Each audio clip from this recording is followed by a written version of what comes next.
Everybody, welcome to Arsenal Fan Circle, the Sunday Show. And we're celebrating. Well, we shouldn't over celebrate. Why we're celebrating. There's What? four no, Gary, What? you can't celebrate like you've won the league. Oh, We oh, got 14 more of these to go. oh, But yeah. this was a huge, huge win. I don't want to be criticized for celebrating like Mikel Arteta and when that third goal went in. Where was that speed at when he was a player? For one, that's the second time we've seen in the last 3 years it's him burst down the sidelines. And I He was want to know where pacing that himself. speed was. He was pacing himself for those seasons, Tony. He It's only it's had like to Zaka. If you put like a rocket up his ass, that's what one Arteta does one when he does fifty it. meter 150 meter dash. So Tony, we'll let you start off. What are your thoughts on the game, Tony? I thought we kind of got lucky with the lineup. Jesus out, put Kai up there. You put Jorginho out there. I don't think Arteta probably had it planned, Jorginho. I really don't think he probably did. No flowers from Mikel from you. Then on the other side, you have Bradley's father dying, which, I mean, the team really kind of focused on that. So a little bit lucky getting distracted, the Liverpool team. But first half, we should have had 2, 3 goals, should have been 2, 3 up. Instead, Saliba makes 2 mistakes, Raya makes one, and Liverpool's tied with us going into halftime. Yeah. Then we come out. It was about a draw of the first 10 minutes, and after that, we started dominating the game.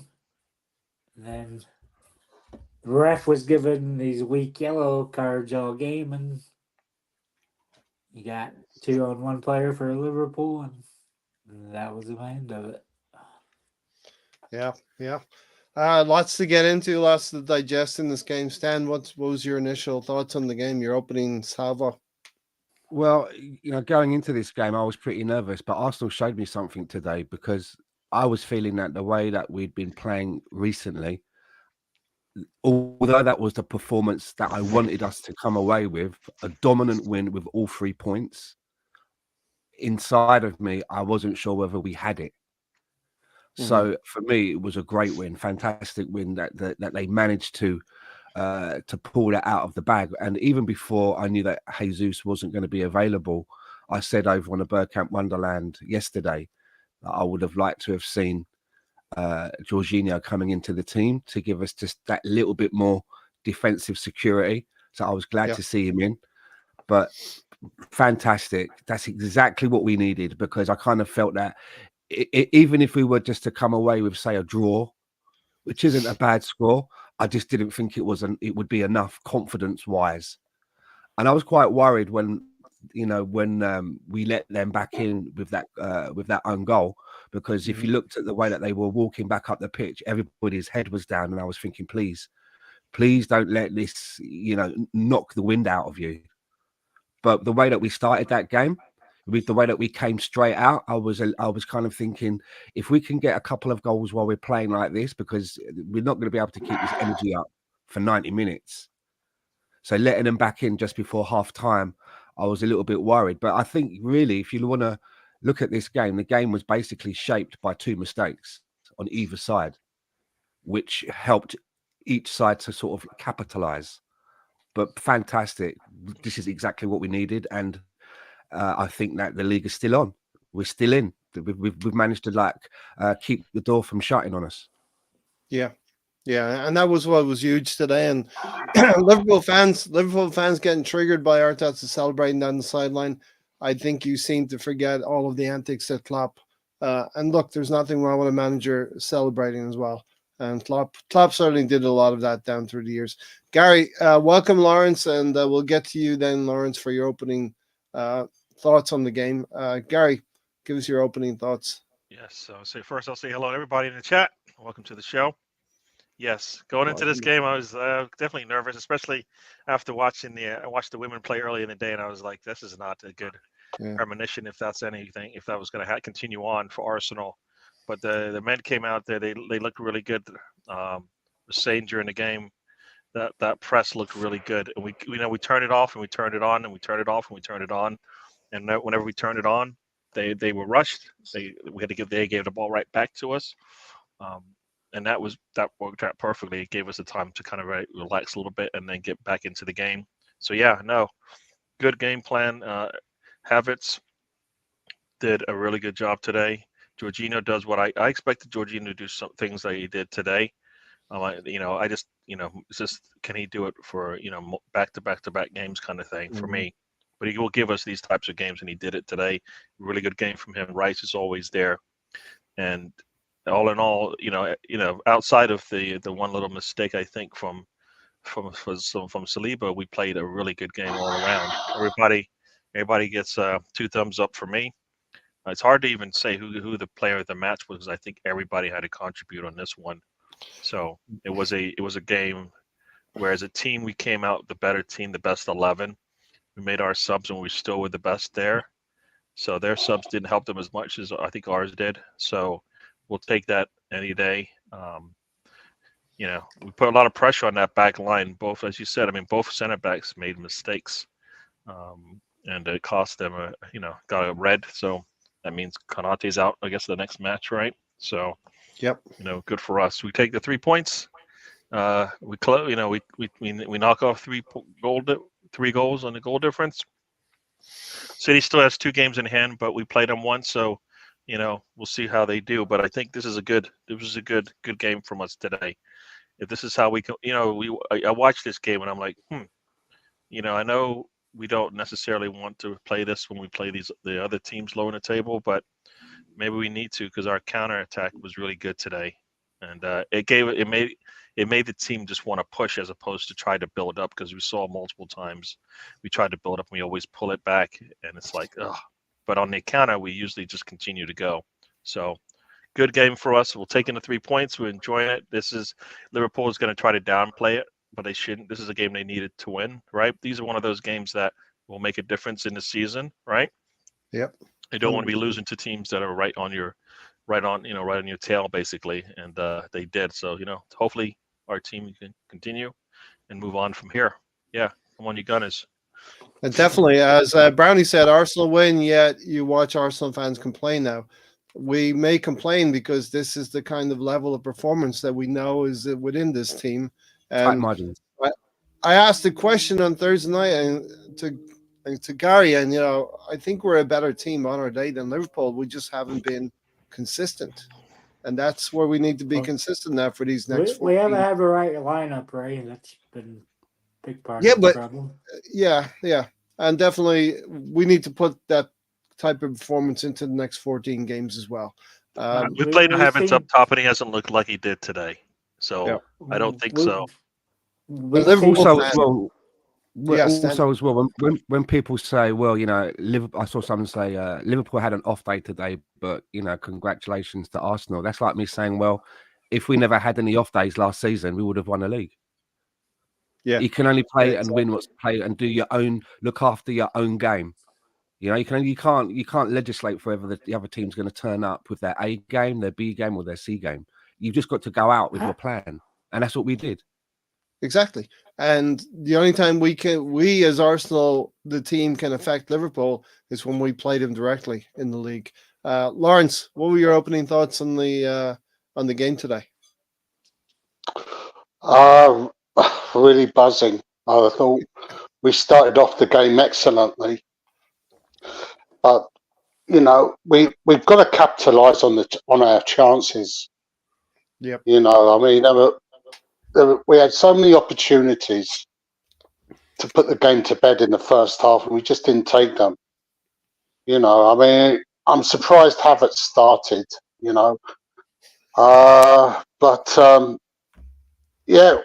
We looked good. We let them back in just before half time. Second half, they had the first 10 minutes or so, and I was dreading the worst. But we came back and we made Virgil van Dijk look like Dick van Dijk in that second half. Nice one.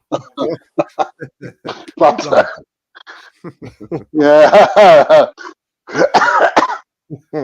I mean, it just makes you wonder why we can't put in performances like this week in, week out. We know we can do it. We've got the capabilities to excuse me, to play against Liverpool and Man City and all the top teams. And it just makes you wonder why we can't do this more regularly. As I said, we've got to capitalise on the opportunities that we create. I mean, we're still, Odegaard missed a couple of open chances in the game. There was a chance in the first half where we robbed. I can't remember who it was, but we robbed the ball off one of their players. Yeah, and Odegaard was clean through, and all he had to do was shoot straight away, but he had to take that extra touch. Yeah, and it seems to be a fallibility of his. He has to take one touch too many. But excuse me, we mustn't complain too much. We're back in the title race. We're 2 points behind Liverpool. And let's keep it going. Definitely, let's keep going. And it's West Ham, I think, is the next one up for us.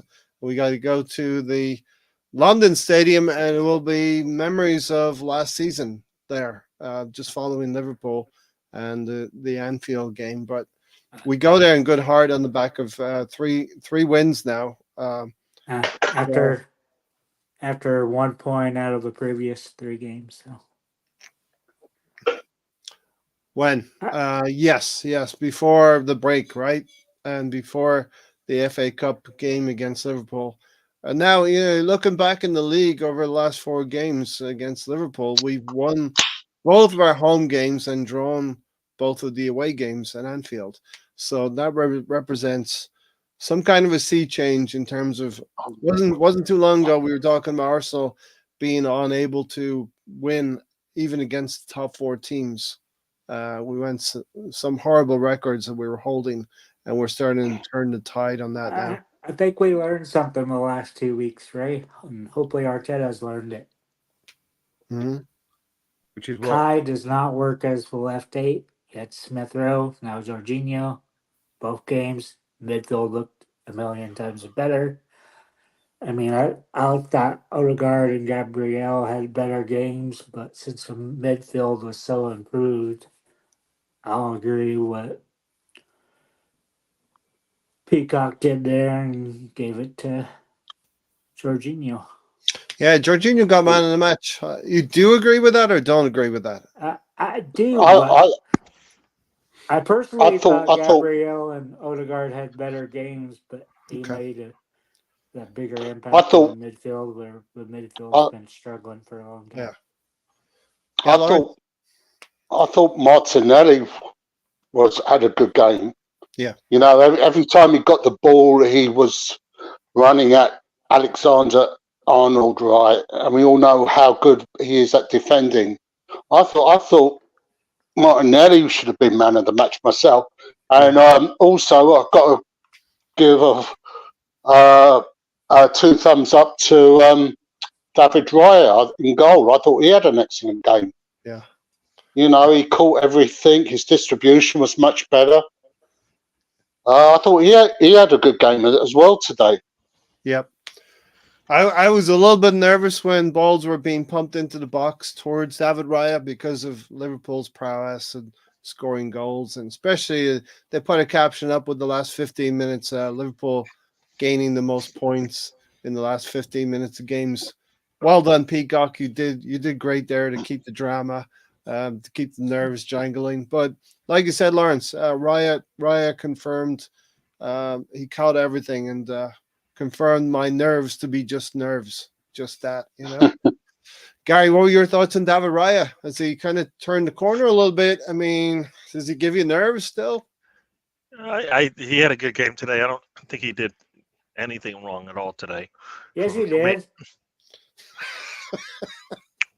I don't think he did anything wrong today. Did you not see it right before halftime when Saliba screwed up twice and when Saliba screwed up twice and put the goalkeeper in a bad situation? Well, you're going to blame the goalkeeper for that. Yes. Because it went between his arms. He should have caught it. It had no. It had no Anyways, like I velocity was or saying, speed on it. it is my comment, right? It's my I comment. could have gone. I It's could my have gone comment, down right? there and Do caught I that get It's your ball. turn. Do It's your turn. I get to Yeah. talk? All right. Yeah. Yeah, I get to talk. No, I Yeah. think Ray had a good game today. Outside of that last couple minutes, where that last minute, I guess, last 30 seconds actually, where was Saliba, failed him. Ray could have maybe come up and tried to stop it, but the ball was deflected. Diaz did get to that ball and tipped it away. So I don't know what he's supposed to do at that point. And if it wasn't for Gabriel's hand, they may not have scored it, but we may have still got a handball anyways. But I think Mhm. Ray did good. As the balls came into the box, he was there, taking them out of the air, throwing the ball up for fast attacks when he needed to. He had a good game today. So yeah, no, I don't. Anybody wants to give a negative to Ray, I think you're just a stretch here. Yeah. Like I said, as a team, I think everybody did well. We did have a blip, but they had a blip as well. All right, two of the best players in the world at their positions had an even worse fail than Saliba did today. So it happens. It Yeah. happens. The margins are short, but no, Ray I think had a good game. He's our number one. We're gonna have to stick with him and ride this thing out and see how it goes, right? Yeah. So hopefully that any kind of pressure he has on himself in terms of is it me or is it Ramsdale, hopefully that's gone and he can just play his football. Yeah. What did you think of the referee today? I thought he had a shocker. Horrible. Horrible. Yeah. He's in my notes. I thought He met my notes, Lawrence. Yeah. Well, great minds think alike. When you see Anthony Taylor on the pitch and you see the fourth goalkeeper, things aren't going to go your way. I don't want to know the referee, but I do. That's what the league has made it such that we know who the referee is for the matches. Yeah.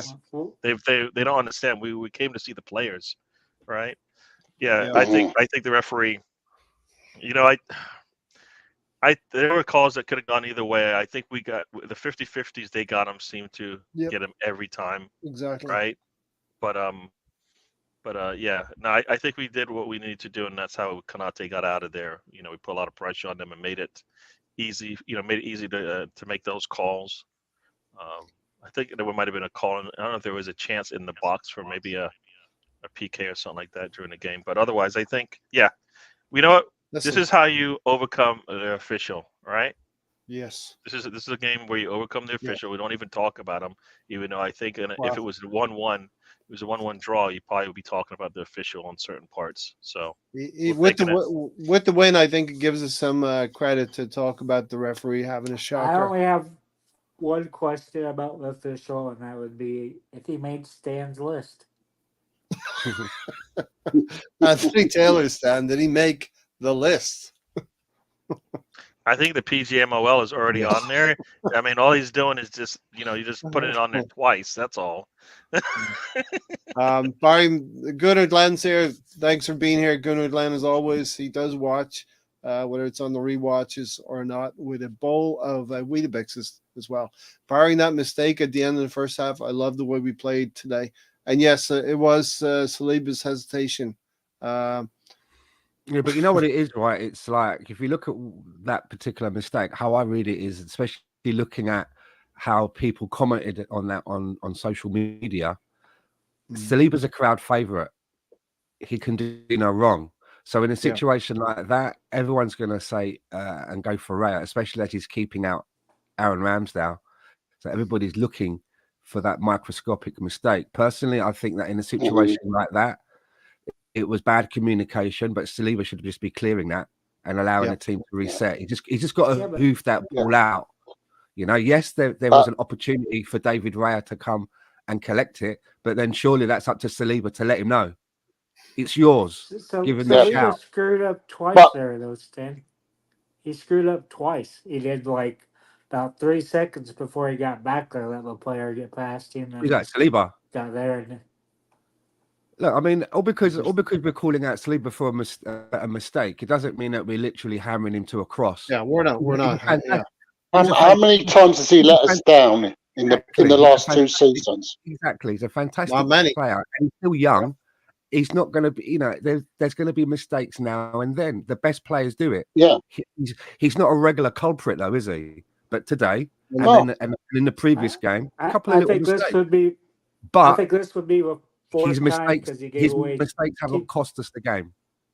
He gave away 2 penalties last year, 1 this year, and this mistake here. So. And you could say it was a fault for the Nottingham Forest game, but also today. It is a team game. The other players are supposed to pick up any mistakes, and that's what happened today. Look at his opposition, his opposite number in Virgil van Dijk, who's a big, who's known as a big statuesque defender of the game. Yeah. He made a mistake today. Yeah, made 2 mistakes. So it happens. Yeah, he made 2 mistakes. That on the Trossard goal, the ball hit his foot, which deceived Allison. Yep, definitely. Big ups, Kivior as the tractor's ready to kill when they make mistakes, and he nearly had a header right at the keeper. Kivior had a pretty decent game when he came on, and we did ask Zinchenko to defend, which put Zinchenko in a better position throughout the first half as well. I thought he took him off. I think Zinchenko's days are numbered. I think what we're seeing is that I think increasingly Mikel Arteta is losing faith in Zinchenko, and I think if Tomiyasu and Timber are both fit, he's well down the pecking order. Mm-hmm. Yeah, but Arteta made the change today where he wasn't having Zinchenko go past the halfway line much. Joyriding. Zinchenko picks up a knock, then he gets substituted off. Oh, he picked up a knock, you think? Yeah. Okay. He got hurt. BX said Raya looks to be growing in confidence and command in his area, and that's what we need him to do. Raya needed to grab that loose ball, BX, when Saliba shields it. By the time Saliba shields it, it's too late.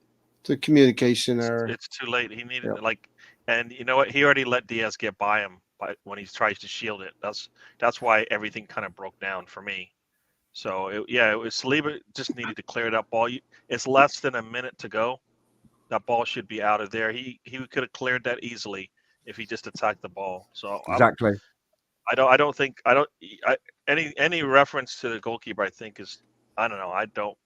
I know we hate him because he's not Ramsdale, but no, it wasn't his mistake today. Not even in the slightest. Gary, you easily pull up the plays, pull up that one, and you'll see Saliba screwed up twice. Yeah, no, it's all on Saliba for sure. For sure, it's on Saliba. Yeah, I mean, because if he's trying to man mark Diaz, he did a bad job because Diaz got by him anyways. You know what I mean? That's that. And then swing his leg, He's just got to swing his leg at the ball, and it's cleared. Yeah, that's it. If he does that, you're in the 3rd minute of added time in the first half. The referee's about to blow the whistle. You kick that out of play and live for another day. You know what I mean? As I say, you go in 1-0. Arsenal scored all 4 goals today, Stan. It doesn't have to be all neat and tidy. You don't have to sort of take control of the ball and then dribble out of the penalty box with the ball. Just get rid of it. It doesn't have to be nice and pretty with a bow on the top. Just hoof it. Even if the ball goes out of play when you hoof it. So what? It gives everybody a time to reset. There's times pragmatic. Go ahead, Lawrence. When I first started playing football as a nipper, the teacher would say to me, "If in doubt, clear it out." Yep. If in doubt, clear it out. Yeah. You just don't play, or you don't shield the ball in that area of the pitch whatsoever. Kick it out for a corner. Kick it out for a throw-in. But not try and be clever and try and shield it back. Especially definitely. Back in your day, it would have been like one of them big medicine balls, them big heavy medicine balls. Yeah, big leather balls with the laces in them. With the laces in it. BX said the team needs to be able to back each other up. Shit happens, but luckily we scored enough. And I wonder what Liverpool's XG was today. Wasn't what they had against Newcastle at home, for sure. evening early doors. And the assembled is in the house, the evening panel and the chat room. Jota was missing in action today. We kept him quiet. Yeah, Jota he did always not needs have a goal, a doesn't Jota today. he? He Huh? usually needs to go against us like clockwork, you know. So that's good Yeah. that we managed to break that little curse. Yeah, exactly. Mentioning Anthony Taylor, I thought he lost control of the game, especially right at the end where he's handing out yellow cards like it was confetti. I heard recently Liverpool fans, and yeah, I do dip into Liverpool podcast stand What do you once in a mean? You while. dip in there? That's how you wake up in the morning. You have to have it with your teeth. Stop lying to the people. Not true. I'm an Arsenal through and through. Tea But and biscuits and Liverpool they podcast. That's you. That's they you. do say that Havertz, whatever you think about Havertz, he always has good games against Liverpool, and he drew 2 yellow cards from Konate today, Lawrence, Yeah, with his But physicality. he did. But in the lead up to the first goal, he was clean through 1-on-1 with Yeah, the keeper, and you knew he wasn't going to score. I had my You doubts. just know it. You know, I'm sorry. I'm just not convinced Havertz is an Arsenal player. He I don't. just does not breed confidence in Yeah, me. and look, You know, I don't know what position you could play him in, but I just don't know. He just doesn't give convincing performances.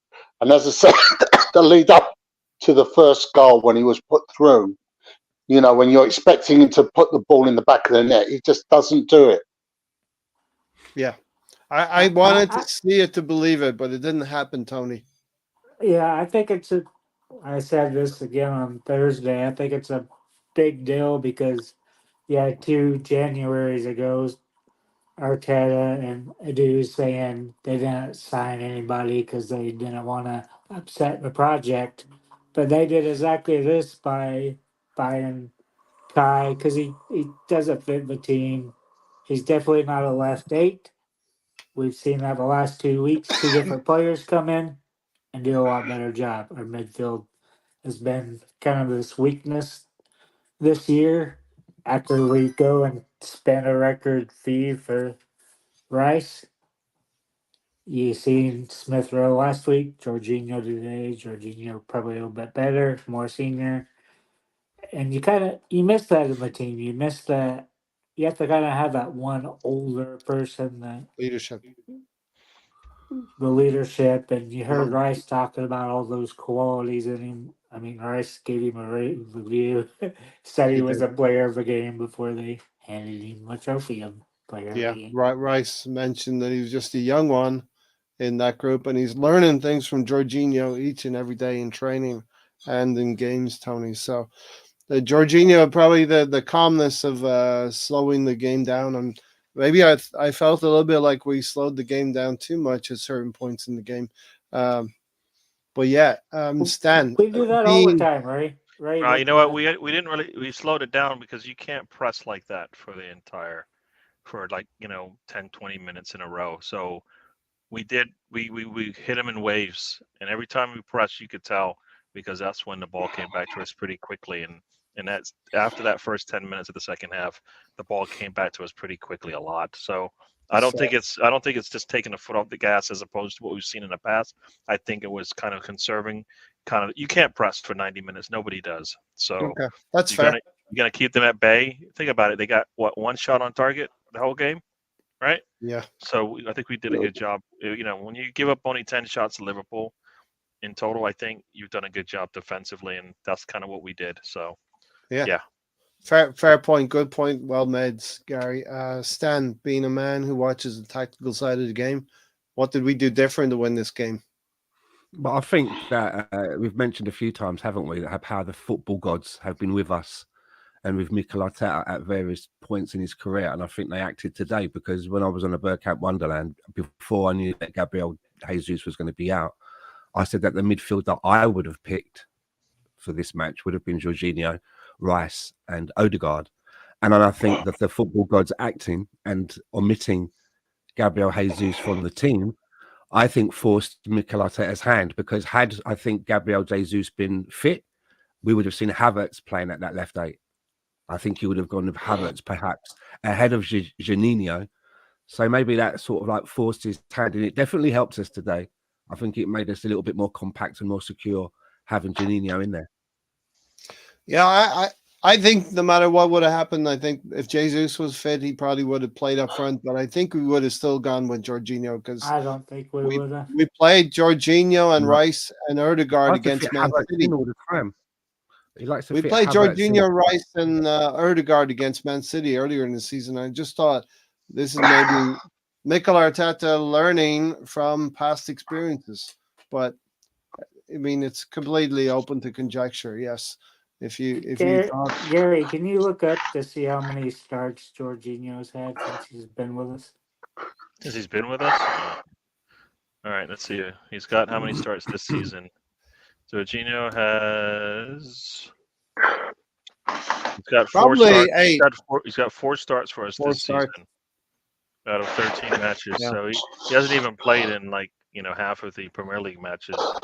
So like I said, I don't think we brought him here to just basically rotate with Rice. You know what I mean? And I think they were expecting Partey to be there. So I think Exactly. I mean, they were. I don't know why they were expecting Partey to be there. That is a risk. That's a serious big risk there. Expecting Partey, who hasn't been able to give you a full season, to be available in a really, really big season. So the fact they were going after Caicedo and Rice and anybody else you can think of tells you that they were looking. They knew they didn't have the man that they wanted at the 6. I think Rice isn't the 6 yet, but it'll be the 6, right? Yeah. So let's see how many Jorginho has played. Oops, let me get here. Go ahead. You can go ahead. And he's played actually.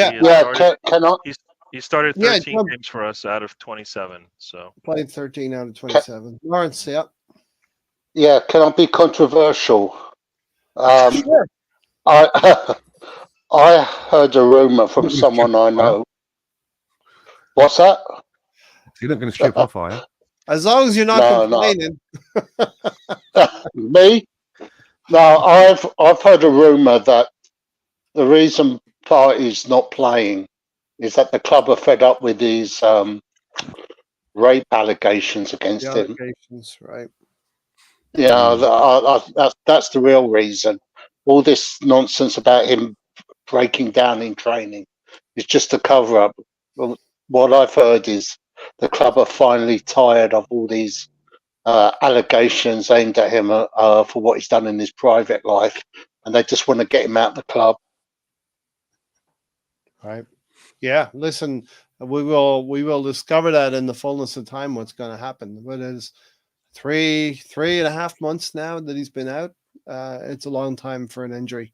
Moss said a great win, title race as always is still on. Well, we are still alive in this race. If we had lost this game, I think it would be very different tone to our discussions today. The passing and ball progression was great today. And we had that energy stand that I was looking for. I kind of was confident we were going to see it because it was a backs against the wall type of situation. So unlucky as well that we didn't capitalize on that cross into the box with Saka trying to get his head on it. Because when you start a game at such high intensity like we do, it's high risk. It's high risk, high reward, isn't it? If you're going to start that quick, you want to get to half time with 1 goal, but comfortably with 2. Because you know that in the second half, and Gary pointed it out, you can't go like that for 90 minutes. And at some point, the pace is going to drop, and then you're going to have to look to the bench. So when they equalised just at half time, I was like, oh, if we're going to run out of steam and they're going to sort of like move up another gear, I was quite worried. But we pulled it off. Yeah. Arsenal showed me something today. I honestly didn't think that we had that performance in us today. I didn't. Yeah. I was hopeful. I was optimistic. I was maybe projecting that we needed Martinelli and Saka to step up again, because if we're going to do anything this season, we're going to rely heavily on Martinelli and Saka, especially. Martinelli always does great against Liverpool. I don't know if it's because Yeah. Klopp always picks him out why he does good against Liverpool, but he does. And I still say the difference was a little bit more leadership on the pitch, and just Kai's not a left 8. He's really not a striker. I don't know what we're gonna put in the middle going forward if Jesus keeps being injured. I don't see Arteta going with Trossard. Kai's this new little toy since Zach has went away. I don't think I actually thought Havertz had a good game today. I did too. And I helped, think Tony, Tony. helped us in Maybe. the attack today. Is he Jesus? No. Is he a goal stealer like Would Nketiah? you have No. rather had But I Eddie? think no, because Yeah, that's the because other he's not option. like he's better than Eddie in the sense that he's going to help our wings. I believe he helps our wings because Yeah. 1-on-1 with a center back, he's the only one on our team right now that is going to be able to put a little pressure on that back line in the air, right? I mean, we saw it a couple of times, right? In the air, he's able to go up there. I mean, that one breakaway, I think, right? He's there. He's putting pressure He on put a yellow Van card Dijk on. and Kanate, Yeah. right? So we don't have anybody that's doing that, and we needed to do Yeah. that today, and it worked. And And I think he's a target for us when we play up there, because as long as we can maintain the midfield, we're good. And you see what happens when we have Jorginho and Rice and Erdegaard there. I think it opened up everything. Erdegaard had a really good game today. He made some nice passes. They put passes into Erdegaard with players all around him, but in attacking positions. You don't have that with Havertz for sure. But I think Havertz. I think he for what we got what we needed out of him. Can we get better? Yes, yes we can. But I think what we got out today is we can maintain. If we got this all season, I don't think we would have as many losses. You know what I mean? yeah, and I think to be fair to Tony, he was talking about Havertz in general moving forward. But this is February now. There's nothing we can do. We have to run with what we have for the remainder of the season. And if we can utilize Havertz in the right area, maybe not left 8, but up top like that, and use his physicality to the point of where Konate's getting a red card, albeit late in the game. Tony. If you look to where the camera panned earlier, is during the second half, you seen Mr. Giroud up there. Yeah. That's the style Olivier player we Giroud. need. That's the 'Cause kind of player we need. He scored 28 headers for us. Kai's not to be that type of player. But what player resembles Erdegaard in the league right now? Kevin De Bruyne? Is that what you're talking No, about? no. I just don't think there is a player like Giroud out there that you can say Okay. that looks like a young Giroud may be able to go in there and do the things that he does. I mean, I think we look at these players; they're not out there. 20, Yeah. 25 goal. So you're saying years. the striker market is not there, Gary? Is that what you're saying? Yeah. Other than an Osimhen or a Tony, Yep. those kind of players. And they play differently to Giroud to some degree, right? So Yeah. I think we just need better. That's all we Yeah. need. We just need better than Havertz, right? We need better would than be Jesus in certain areas, because Jesus does give us certain things. Does he have to play through the middle? Probably not. But we if we just need can to improve. we can go get Osimhen in the summer, and do something a left back that's more consistent. Maybe that's Timber coming back to full fitness. Right. We would be a Who did very you want last well-rounded year as team. striker? Tony? So who Huh? did you want last year as striker? Tony. Ivan Tony. No, not Tony. Who did I want last year? Last name starts with a J. Last name. Come on, just tell me. Go on, Ray. I don't know. Nobody thought Havertz. Tony, you don't want to play that game. Just give That me sounds like It's a movie. 2 syllables. starts with J. Plays striker. He plays striker. Come on, Ray. Good Glenn. Nobody thought Havertz was scoring that through ball, unfortunately. Yeah, and that's the confidence we don't have in Kai Havertz. Great title race, great win title race. Always is on. Tony, you going to tell me? It begins with J. Was it Jesus? Who did I want last year? Nope, still wrong. You're not going to give us the answer. You're just going to Damn. waste You this. know, he's going to upset me Tune for the in, rest tune of in this next week to podcast. see if Ray gets it right on his second guess. We have one guess a week. No, that's Tune it for in this on week. Thursday Bye, night.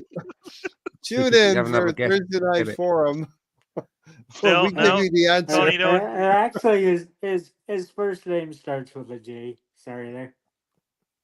Last name starts with a D. Jim?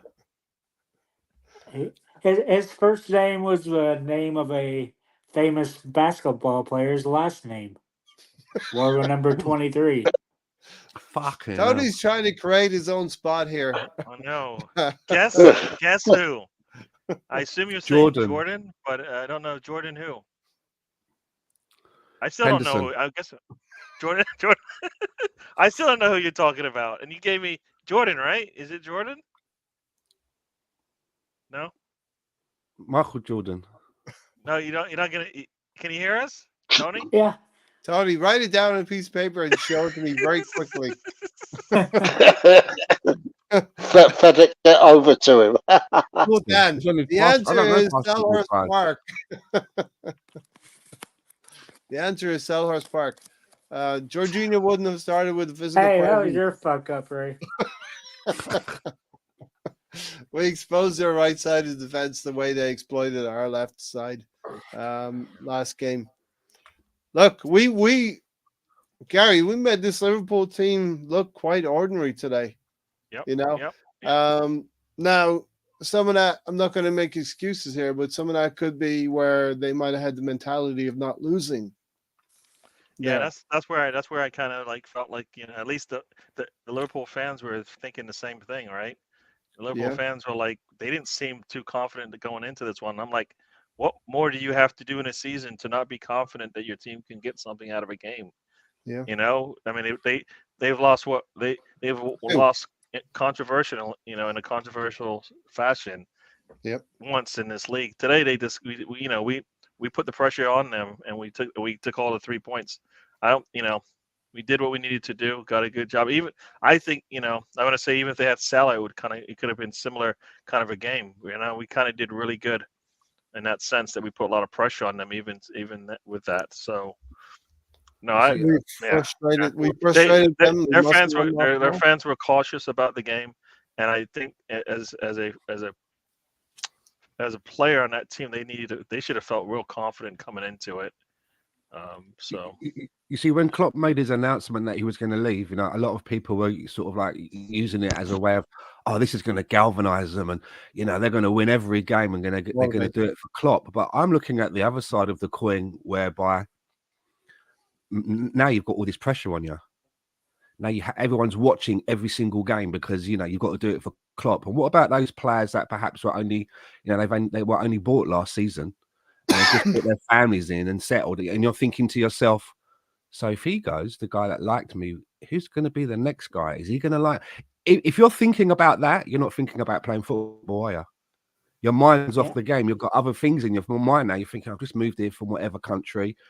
The guy that bought me is leaving. What's going to happen now? You know, it's going to be in the back of your mind, and that could affect your game. And good, you know, I'll take any piece, any edge that we can. So I don't necessarily think that the Klopp, you know, resignation thing is going to be like this big galvanizing force. It could work the other way totally. Yeah, you're totally right there, Stan. First thing I seen during the first 3 or 4 days after he announced it was he had 6 or 7 Liverpool players say they don't know their future now. They're to move on since Klopp's moving on. There you go. So BX said Saka, even though he scored and we won, he looked underwhelming. Gary? yeah, no, I was gonna say, yeah, one, I think they had to get the message out, so I think it wasn't even.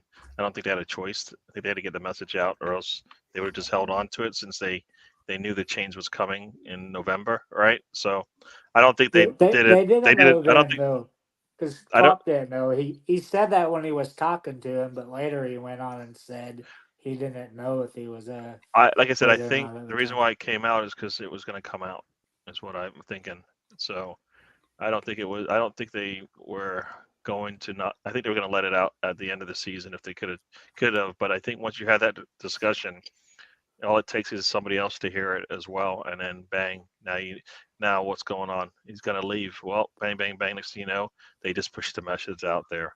So I imagine that takes a lot out of you, the way they struggled last year with their midfield, and this off season he went and fixed the midfield, fixed the team. They're back to where they were after a very off year, Well, and yeah, that takes a load of energy. true. True. I, Not. I they, okay. Yeah. So I know. they brought in very good midfielders, but I'm still questioning their number 6 position at the highest level. And they had Slow McAllister, legs. playing in that position, and he's a good ball player. But is he a true number 6? He's wearing a No. 10. Then Yeah, I think I he think went down. He went down a lot today because going up against who we had in midfield. Going up against Rice in midfield. It didn't work. Rice It didn't work. Rice Huh? Rice was just immense today, Gary. Yeah. Carrying the I ball think forward. Ray. Yeah. I think in 2.5 years you're gonna see Klopp in the United States, Mexico, and Canada for the World He's still Cup. young in the World Cup. Yep, I Okay, think he's gonna replace the whoever's current in Germany set up. Yeah, Germany manager, because I think what current Germany managers gonna go to Bayern because the other ones leaving Bayern. So Kivior looked more comfortable playing further up today, and I thought he had an accomplished game. Put one on Jota as well, which I kind of enjoyed. Put a bit of a tackle on Jota. yeah, And the to me, referee, I think the referee was horrible, Tony, because he could have really let that one go. But after a delayed amount of play, he pulls the game back for a yellow card on Kivior for that foul on Jota. yeah, just the whole game. We're to have a fine coming in tomorrow because we got 6 yellows. Yeah, It definitely wasn't that type of physical game that you no. have I thought six Anthony yellows Taylor. on one team. I thought Anthony Taylor lost control of it in many ways, and I could see him getting visibly frustrated with Ben White in the first half as well. I was like, thought to myself, How a couple many of clear times. yellow cards did you see, Ray? Well, not 6, that's for sure. And I'm not even sure what Rice did toward the end of the game. I'm just saying on both teams. You can go with Havertz both putting teams. his hands on the official. I'm sure if people I- want to make eruptions Yeah, about but that. he I got thought pushed into I him thought we there. got away with I some thought good that was shithousery today. I thought that was a weak one. I thought everyone was very questionable. This Yeah. wasn't. Yeah, you could have let a lot go. Stan, what were you saying there? I thought we got away with some good little bits of shithousery today. Havertz done a couple of good little bits, and it's kind of refreshing to see, right? Because we don't sometimes have that in us. Sometimes we let our game get derailed by people on the other side doing bits of shithousery that unsettles Yeah. us, and sometimes we need to Dark have art. a little bit of that about us. And I thought that we've got a little bit of that going on. White's excellent at it when we have corners, and he gives the goalkeeper a lot of aggro by just the way he stands in front of the goalkeeper all the time. And these little things people have been saying, haven't they, that Arsenal too soft with their soft underbelly. Mm-hmm. Well, we're showing that when we have to, we can get down and dirty and roll around in the mud with the pigs like everybody else, if that's what we need to do. But I was just thinking as well, you have to. What I was just thinking about, people, saying that, Klopp announcing that he's leaving could galvanise them. Imagine if in one of our seasons, in one of our peak seasons, off of the back of maybe winning a league title or coming second, we'd lost Arsene Wenger, announced he was leaving, and we knew that we were also going to be selling Henry that summer. I mean, that would be a big hole to fill, a big void. And that's basically what's happening to them. Not only are they going to lose Klopp, it's odds on, isn't it, that Salah's probably going to leave this summer. and they're Probably going going to to leave and go to the. They're going to, Saudi and it's league. fair play. They get good money for him, and the new manager coming in will have money to spend because of that. But it's going to be a huge void for them to fill. They're one of their legacy managers, if you will, and a player that can get them 20 odd goals a season every season. That's gone. Yep. 100%. And Is he 30, I don't want. Is he 31 now? What? Yeah, Salah is getting toward that age, Tony. Yes. Wouldn't it be ironic if the next Liverpool manager was Ange Postecoglou? If he jumped Lift your head up, ship Ange. at Tottenham, because G'day, mate. he's a Liverpool fan. Is He got interviewed and he said he got into football because he used to watch Liverpool. He was a big fan of Kenny Dalglish and Ian Rush. And that would be the perfect. Yeah. But this is what Listen, I don't Liverpool know have what's to think gonna about now, right? Are they, when they make their decision of bringing a new manager, are they going to go with their head and get a really good manager to come in, or are they going to go with their heart and bring in, say, Xabi Alonso, who's doing all right, but I think he's still kind of, at the beginning stages of his managerial career, and it could be that jump too soon, a little bit like Frank Lampard going, straight from Derby to Chelsea. A jump that's just too big. It's too big a jump. It'll be interesting what happens there. Pep Linders, the guy on the sideline, who they could promote from within as well. Could be another candidate, but that'll be interesting. Do you think Klopp should have had a role in picking the next manager? He's not. You know what? If you have a system in place, you don't need to talk to the manager because you already know what the Alex Ferguson what the recommended characteristics David are Moyes. of a manager that you need, right? Yeah. Like that's the problem. I don't, I think if you set up your team a certain way, you're gonna expect a manager to be a certain way as well, and that's who you pick. And that might be a young, up and coming manager. That might be a seasoned one, right, with a lot of years a lot of tread on the tires. So I kind of feel like you shouldn't have to even talk to anyone because you know what the criteria is, what a CV should look like, and what the potential should be for that manager coming in. So I don't think they need to talk to anyone. They should already have in mind who they want. If Xavi doesn't fit the mold as a Klopp did as when he came in.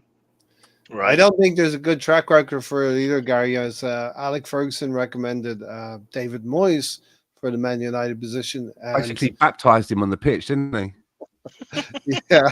And they're 10 appointments into their project still, But that guy that you said, Ray, that guy that you said to promote from within, is that the guy that looks like Klopp, who has the glasses and everything? Linders, He looks just he looks just like Klopp. Just get him in, He just needs the cap, he needs his glasses, and he needs some veneers. This full Sal, and like Sal, I'm coming back for another year. Yeah. By the time Sal looks around, sometimes when I see them sat on the thing together with that other guy, it looks like like when you see like a wrestling match and you see in the crowd and someone's turned up dressed like a wrestler, like they've got the Hulk Hogan outfit on with the headband, and he looks like he's turned up in his Jurgen Klopp outfit. Sometimes. I like the confidence Stan has when he goes to Ray on a Liverpool question. Is that Ray's don't know the answer. Stephen, I'm kind of ignoring your comments today, Tony. I don't know why. Stephen, 7 minutes of injury time. At least we got the goal in the 7th minute this time with Trossard. And look, we worried about that Liverpool performance against Chelsea, but we saw Chelsea got dismantled today by Wolverhampton Wanderers as well. So, exactly. Maybe that Chelsea team, maybe Pochettino's not as good as people are thinking that they are. If Roman Abramovich was still in charge, he would have fired Pochettino probably twice by now. Yeah, exactly. Would have fired him, looked around and said, "I can't find anybody." Brought him back. Went, oh no, I did make a mistake. I'm just glad we didn't get Mudryk in the end. Yeah. Yeah. I couldn't see, the football imagine that was another one where the football gods had their fingerprints all over that. They were like, no, No. They Don't have do it. that on a lot of the players I say though. we went after.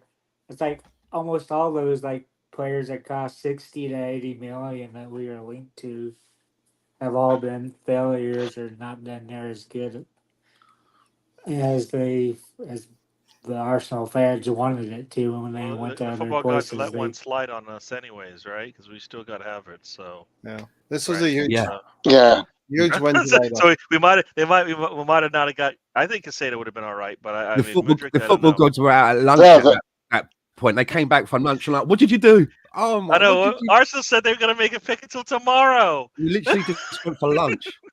Half an hour. Apparently, that Todd Bowley is getting a lot of grief Good. from Strasbourg, which is the French team that Chelsea own. Why? I don't know.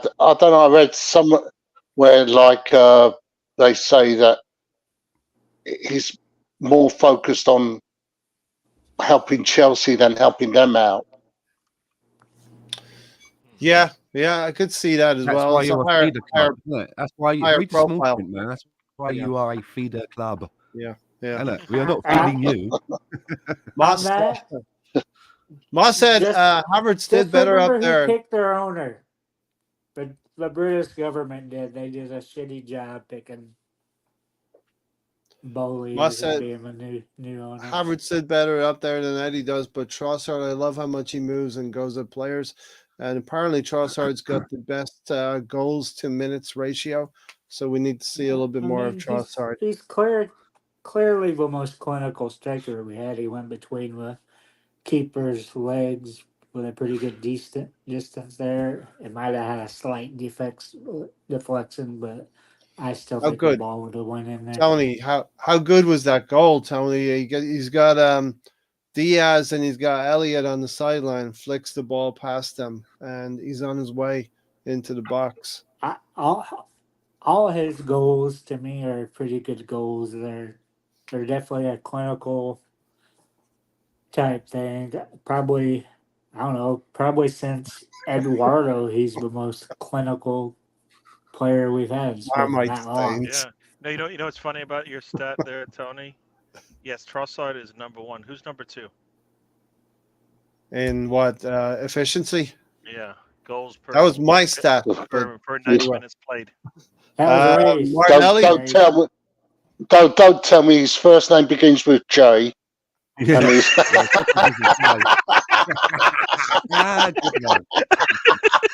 No. Andrew's on a postcard. Andrew's on a postcard. The Blue Peter.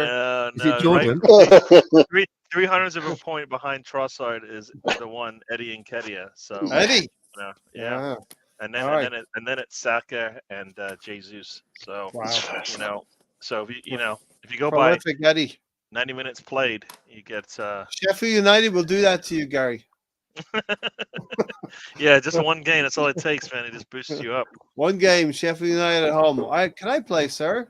Can I play, Mr. Manager? Yeah. Good result for the Arsenal, but I must admit I had a few Marmite stains in my pants at the end. It's an Aussie. I thought that as well. That when Martinelli came off, he looked disappointed when he came off. But however, it turned out to be the right move. And I was actually thinking around about that time, my missus was walking in and out. She kept like, "What's going on? What's going on?" And I said to her, "Like, I think it's Trossard time." I said, "I don't think there's anybody else on the bench that could come on and could maybe cause damage." And then a few minutes later, on he came, and the great goal. Yeah. Fantastic goal to take it round the two people. And then it looked a little bit like it was like, there's nobody else up there with him. What's he going to do? He's like stranded. And the way that he just put it through. That's why I hate when Martinelli's in the same situation and he pulls it back. And I'm like, no, you continue on. If nobody comes, do you take the damn shot? I mean, you know what I mean? It came off Van Dijk's foot. If you look at it from a different angle, I think he meant to cross it, but it came off Van Dijk's boot, and it wrong-footed Alisson and went in the net. I didn't see it that way. I saw him Liverpool, just go for the 5-hole, as they call it in hockey, and it goes off the inside Yeah. thigh and it goes in. I Nutmeg. didn't see the deflection. I didn't Yeah, see it. I thought it was a nutmeg.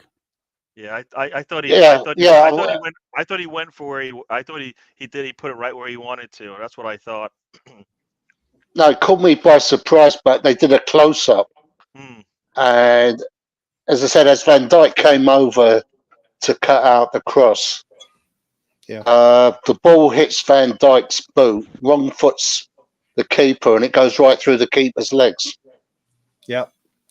Clipped off Van Dijk, but a great. Yeah, we just watched Liverpool put goals on us over the years, and it was just really nice to finish off the game in a very commanding fashion and leave it in no uncertain times that we were the better team, Stan. I'd also like to say as well that the saltiness that some people have about celebrating or as they call it, over celebrating, I just find it absolutely laughable. I mean, football is an emotional game. I mean, I didn't go down. I was going to go down the pub to watch it. I didn't, but my friends were telling me that the pub literally exploded. Is that over celebrating? When what we're supposed to do when Trossard scores a third goal? Just sit in the pub light and do a nice little golf clap. It's an emotional game. Golly, good goal. If people in the pub can get that excited about it, imagine how the manager feels. This is his work. This is his job. This is the fruits of his labor. And he's going up against a team where, they're at the top of the league. He knows that if we don't come away with 3 points, the gap's just going to get bigger.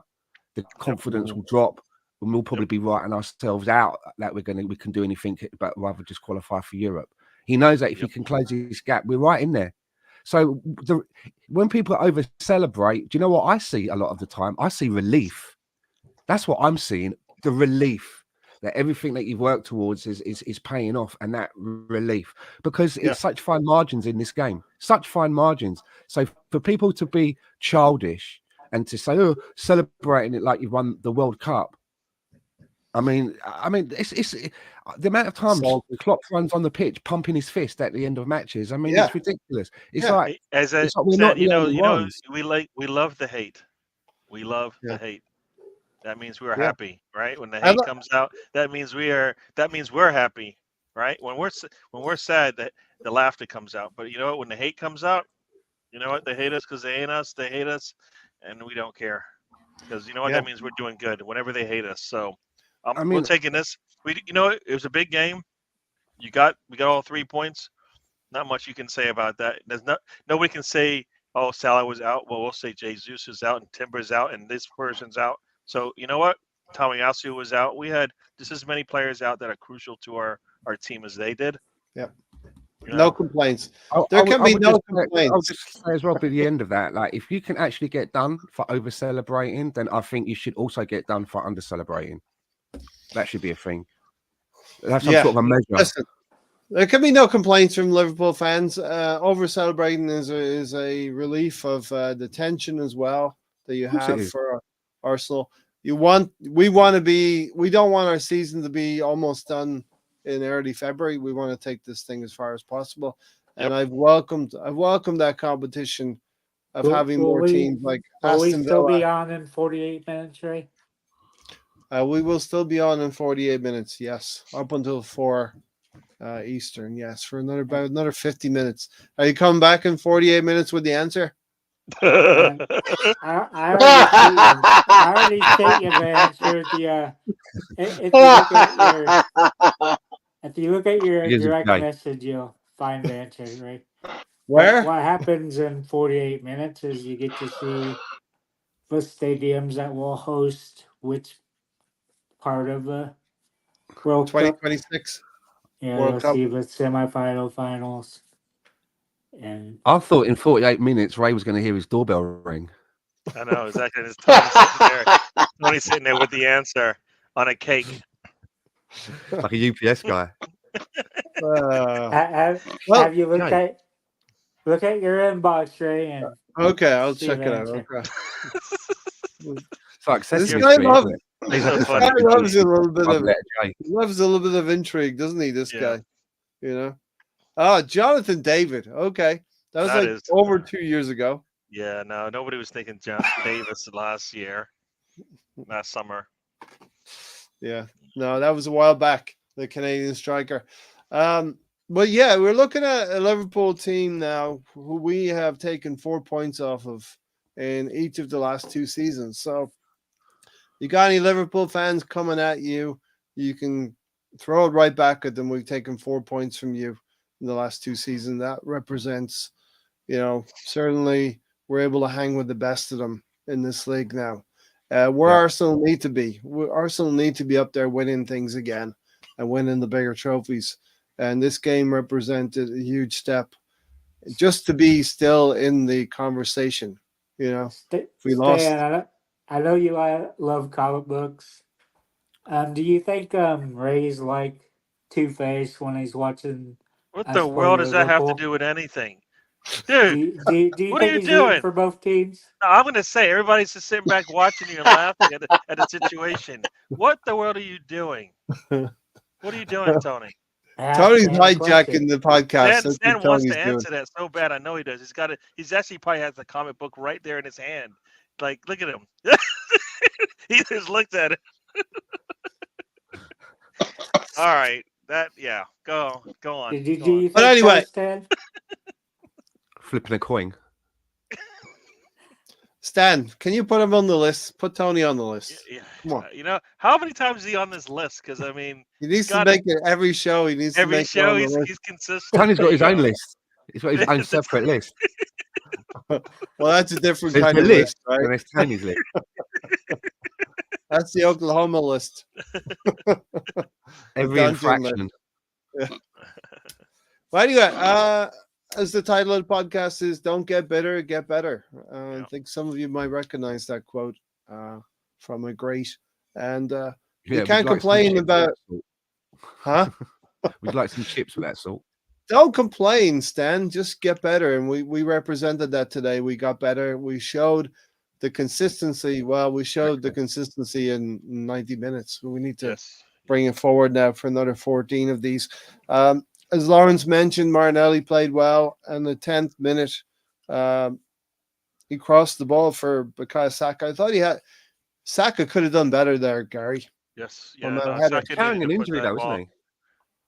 No but- Carrying an excuses. injury, right?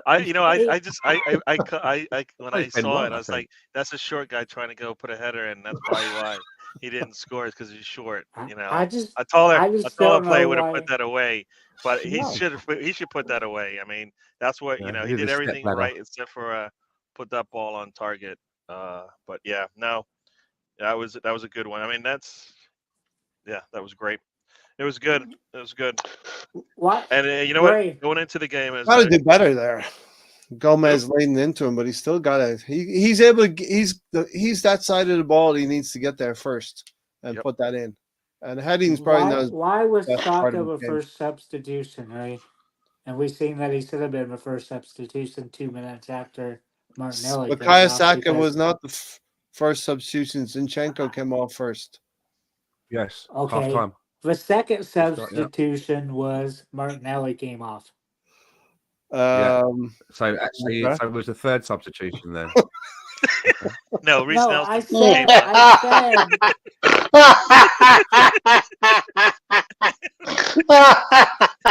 I said, why didn't Saka come off before Martinelli? Is what I was going for there. Tony's Oh, The love you second to numbers game. substitution, not the third one, Stan. Why was Saka the third Oh. substitution? Is that the question? Second substitution. Why It started off with why was he the first wasn't the substitution? second And he just like, substitution? right. I Ray, mean, why wasn't he the fourth Oh, substitution? You know shit. why he wasn't the fourth substitution? Because the match was over and they couldn't bring him in. the second substitution. Why didn't he come on before Martinelli? You got Lawrence, went off. dying of laughter over here. oh, good Bennett. Oh, Come sorry. on, Gary. You know what I was going there for. We know where you're going, but we don't want to take the Bennett. bait. We don't want to take the bait, Tony. I like where we went. Well, why did Martinelli come off before Saka when Saka has injury? Then Saka's Leave on it. the- Ah, Arteta doesn't like Martinelli. people want to know. Yeah. Is it James J? Maybe the injury happened after. Maybe the injury was after the substitution. I don't know. He needed to come off, right? He didn't look good. Why do you take off a player that's playing well? And Martinelli. As Gunnar said, Saka only came off because he got injured. Let's be honest here. Agreed. Definitely agree. Do you know why? He went down 2 times before that, right? He got Did up he? one time, Sometimes, and he went down yeah. for a little bit longer, and then that was he has to go down 3 times for Arteta to go. Yeah. Maybe I should pull him. You know. Yeah, and that if you that's look at also as well, fresh legs, right? If you look at where just before Trossard scored his goal, the way he got the ball and had the pace to get around those 2 players and tear off. Yeah. Maybe at that point in the game, Martinelli has probably lost a lot of energy by then. Sometimes it's fresh legs and it's more of a like for like rather than a tactical change. It's more of a like for like change. And luckily for us, dividends because Trossard scored. Yeah. 2 goals. 100%. 2 goals from the players that start on the wide left. Not bad. Yeah. Tony, the formation, you want to tell us, but was it a 4-2-2-2 formation, Tony? You love that one. I thought at one time we should switch to that, but that was about 2.5 years ago.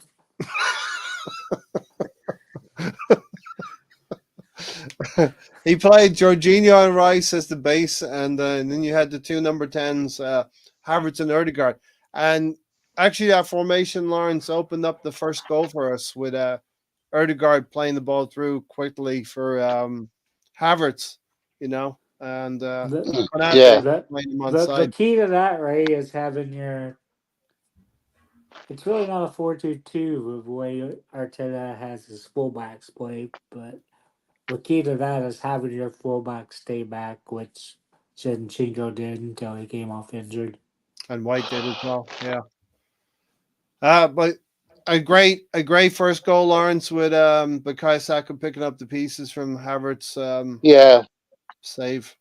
Yeah, like I said, when Odegaard put Havertz in, you just knew that Havertz wasn't going to be able to put the ball away. And as I said, fortunately, Saka was there to follow up. But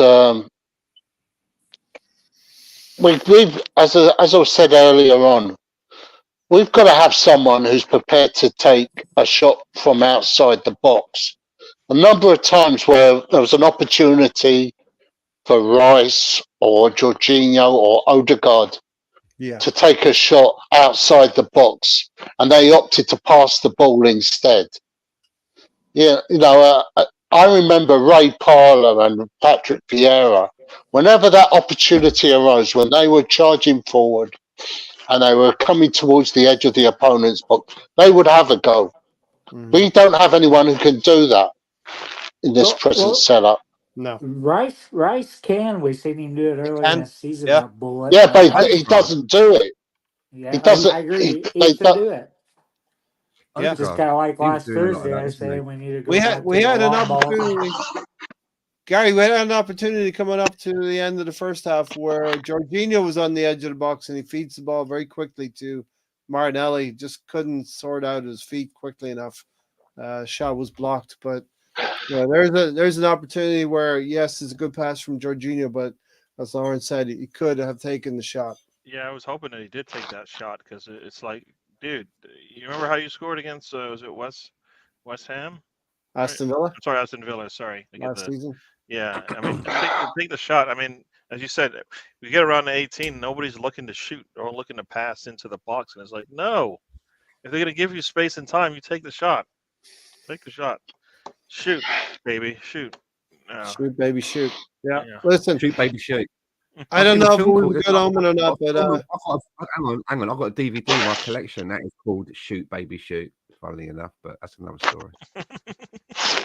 Dan, when I set up the podcast this morning, Stan, I already put our W up before the game, and I predicted a 2-1 win. Oh, okay. I thought that was because Brownie was putting his postcode back up again for Brownie.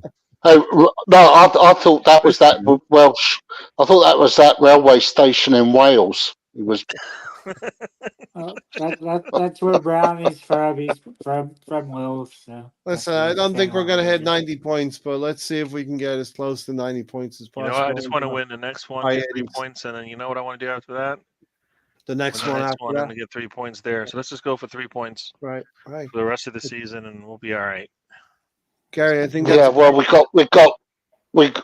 got West Ham next, and that's not going to be easy. no. Maybe easy, but No. they They've just nobbled us lost a few poorly. times, didn't They they? just They've lost nobbled us a poorly, few right? Yeah. So we need to come off this one and Yeah. need to build on the previous game. If we're going to do that, it shouldn't even be close. You know what I mean? So For bragging rights with Liverpool fans in this game, it's really nice that Van Dijk and Alisson had that moment together as well to counteract the mistake that Saliba and Raya had. You know, there's some symmetry. You can't to tell this me game. you can't tell me as an Arsenal fan that when we made our mistake, after all that, I tweeted out, I just said all of that good work undone because we'd done so much in that first half, and you know, as Gary said earlier, there was no way we could go like that for 90 minutes, and I'm just like, oh fuck, we've let them back in right on the stroke of half time. And you've got to think that, you know, if anything, that's going to give them the more motivation when they come out. But we were just resilient. We managed to do it. I mean, 3-1, that's a healthy scoreline. That's a healthy scoreline to win by. I'm happy with that. Yeah. And I think that the second red card for Konate, I mean, if you look at what he got booked for, and then it was only moments later, Kai Havertz had a similar offence, doing a similar thing, and he got away with it. It's terrible refereeing, but I actually think that some of the refereeing was in our favour, and I'll take that sometimes because we've been on the end of the other way where it's been bad refereeing, but it's affected us and helped the other team. You know, Brentford last season, notwithstanding.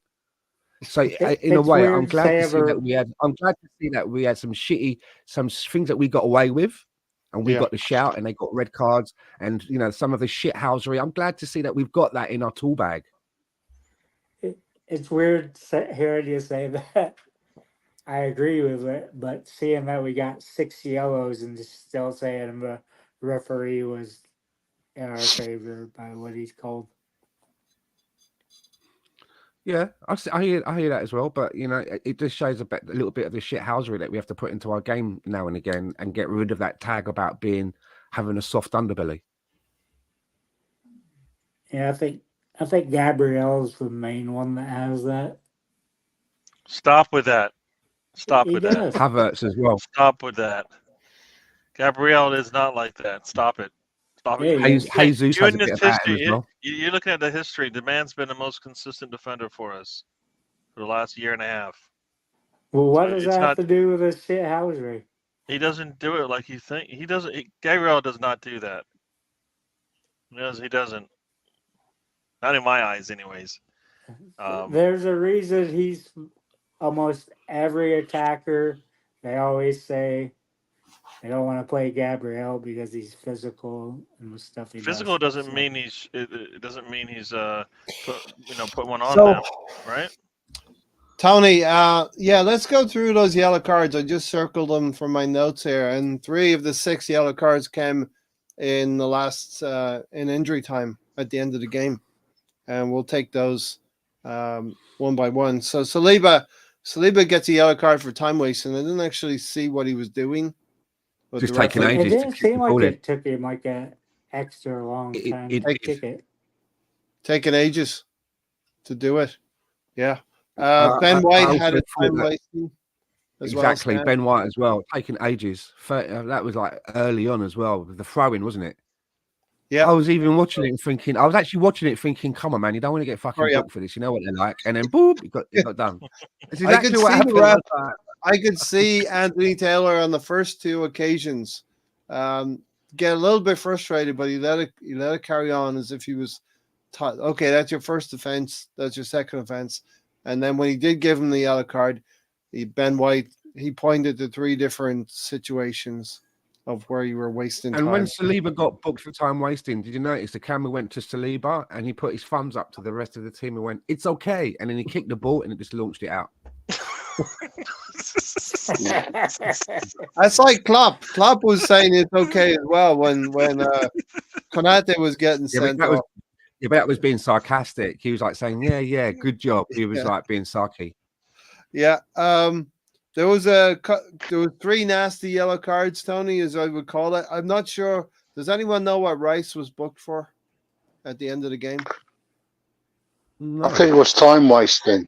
Time waste. So now you got three for time wasting and 3 for what you would call proper yellow card offenses. I get it. I get it when you're. I get Rice at that point of the game.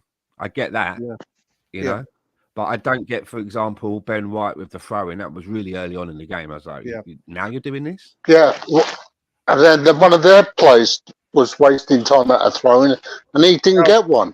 Joe Gomez, but he was already on a yellow card. That's why, Lawrence, because you didn't get it. You don't get second yellow card. Liverpool player wasting time. Havertz a yellow card for pushing the official on the sideline.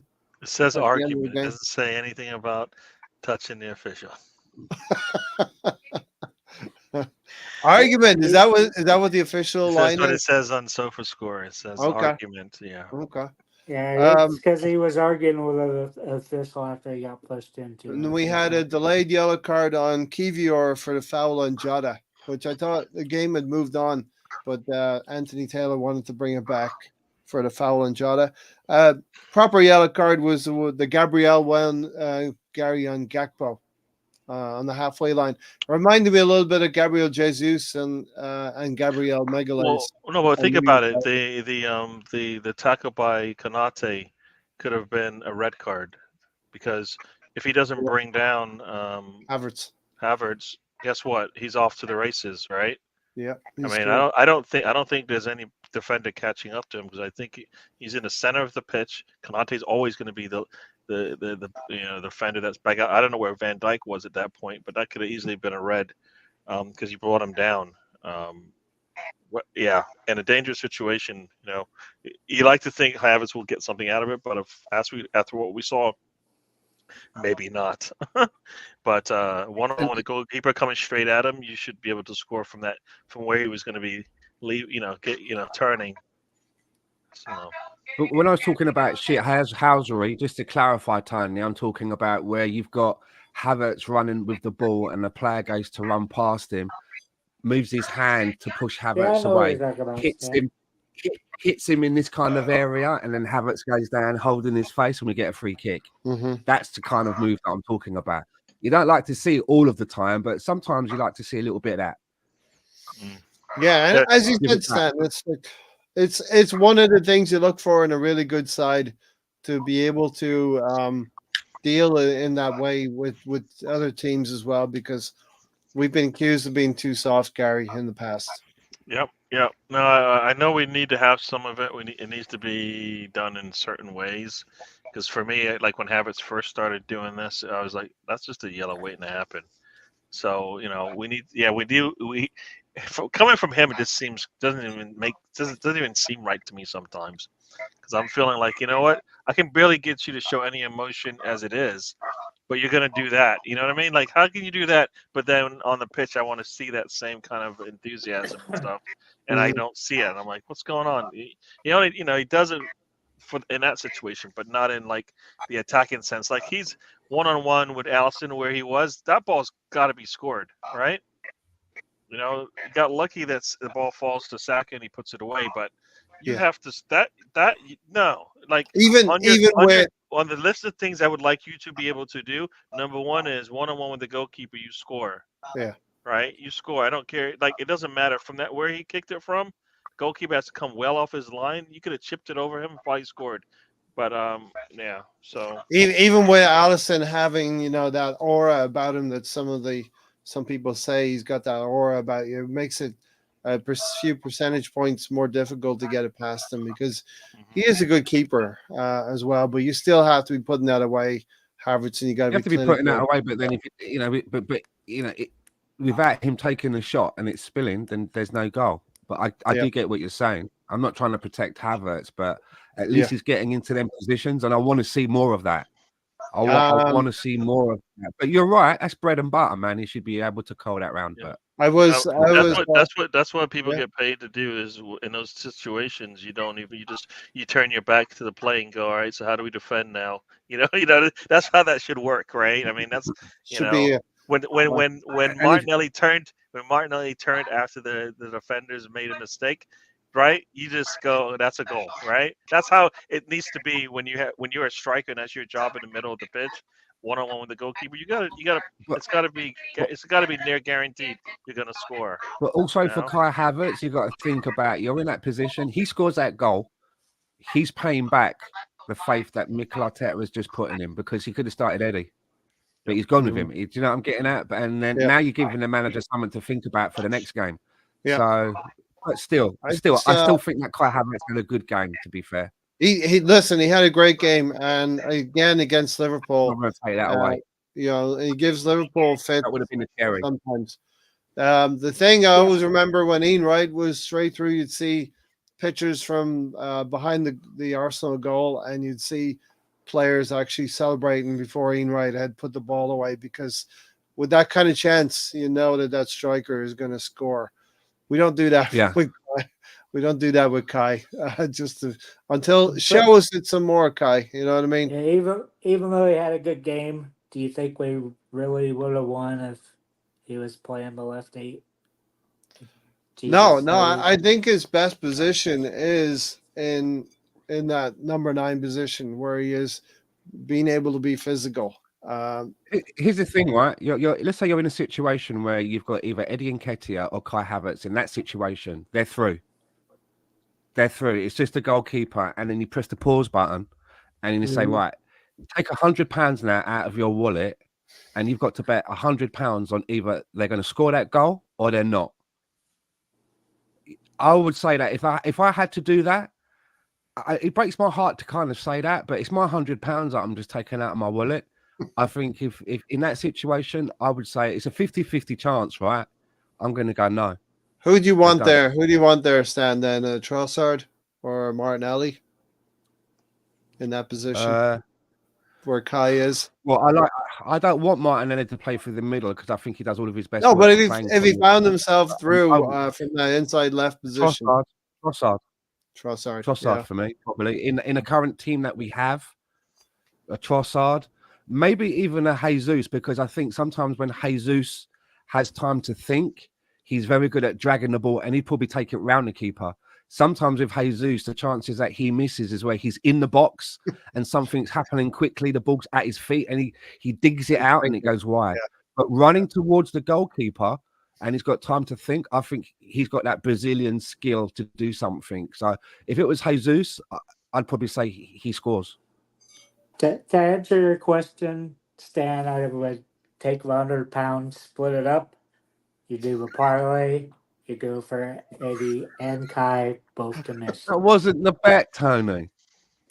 You've got to put it all on one. I bet it's illegal to just rip up money anyways, Tony.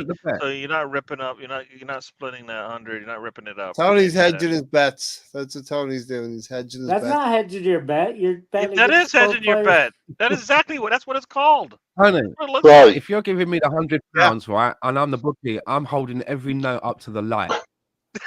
Before I bank but if I'm taking them both to miss, how's that doubling down, Gary? It's doubling down. You said you can only make one bet, and you're like, no, I don't want to do that. I want to split my bet, and so I have better odds.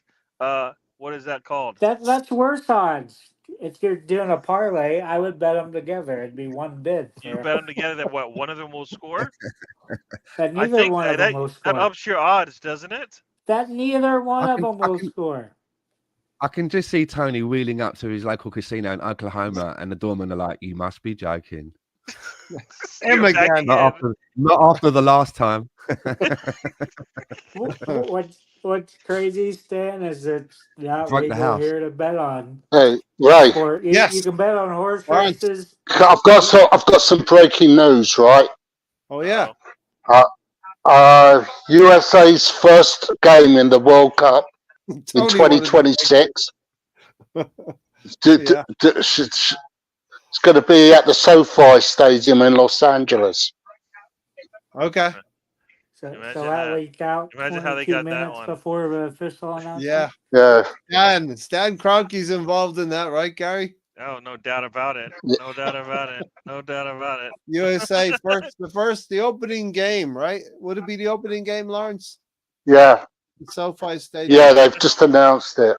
That's Mhm. why he built that thing. He built that stadium. reason, right? He's in the real estate, man. He like build something and make money off of it. That's all he does. Yeah. If he could knock down Emirates and build it back up bigger, he would do it. I'm I'm sure, curious yeah. to see where the final is because there are 3 different stadiums in their proposal. Well, we just have to hold on for another 16 minutes, Tony? 21. It's supposed to be.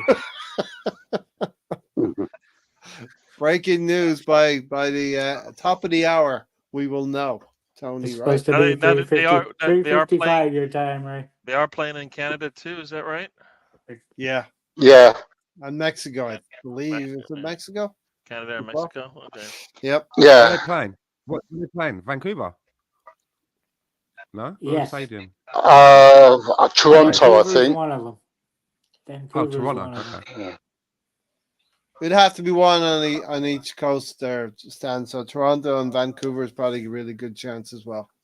Yeah, because Mexico's closer to Vancouver than Toronto. Yes, Just it is. saying. It's on this side. It's on the Pacific.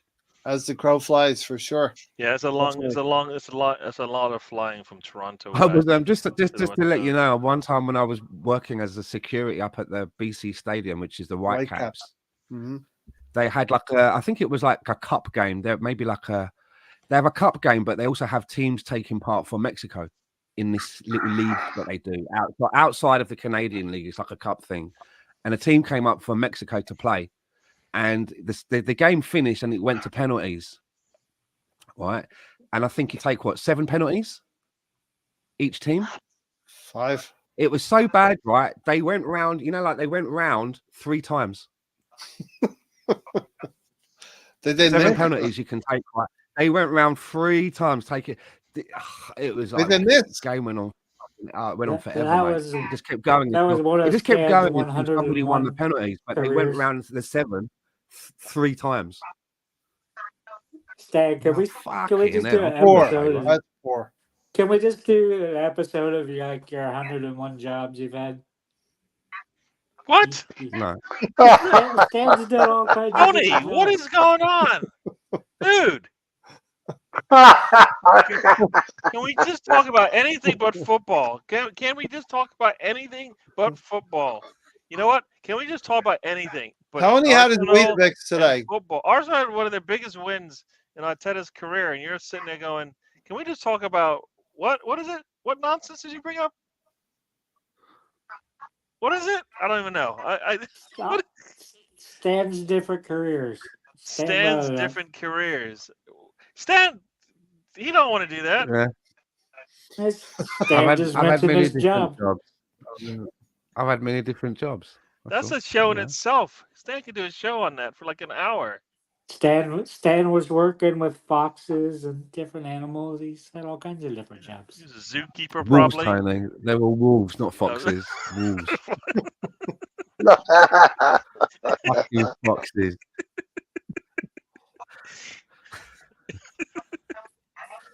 Oh, Basil Brush.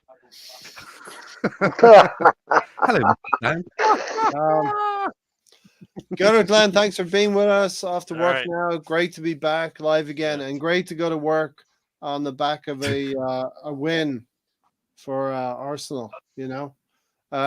Tony is making a real pitch for his own channel. yeah, His just own talking show. about like you come in, Tony's like, they want to talk about the Arsenal match. You get in there, he's like, all right, so tell me about your last 100 jobs. Stan, You sound like a David Frost. You sound like a David Frost podcast, Tony, where you interview people. between the All right. burns and all of that, man. Now Russell Hardy. it's time we do have a slot here for Tony. We haven't done this for a while, Tony. A It's slot the for Don Tony. Juan. Wow. The Tony Don Juan Oh, man yeah. of the match. Tony. And don't say Ainsley Maitland-Niles, Tony. or Basil Brush, Yeah, but or Jonathan David. Yeah, but I hear a defense coming up. Yeah, but I'm still defending myself there, Stan. We went to the back three. He was an integral part of us going to the back what have I three. done? Oh no! Why did you even bring He's a that very up? Now good he's off on a athlete. tangent. I've done it. All right, we'll see. We'll see you guys in about 5 minutes when he's done. Go on, Tony. We're just Do it. filling time until this announcement 48 minutes I What's later. your Don already Juan, Tony? announced my candidates earlier. It was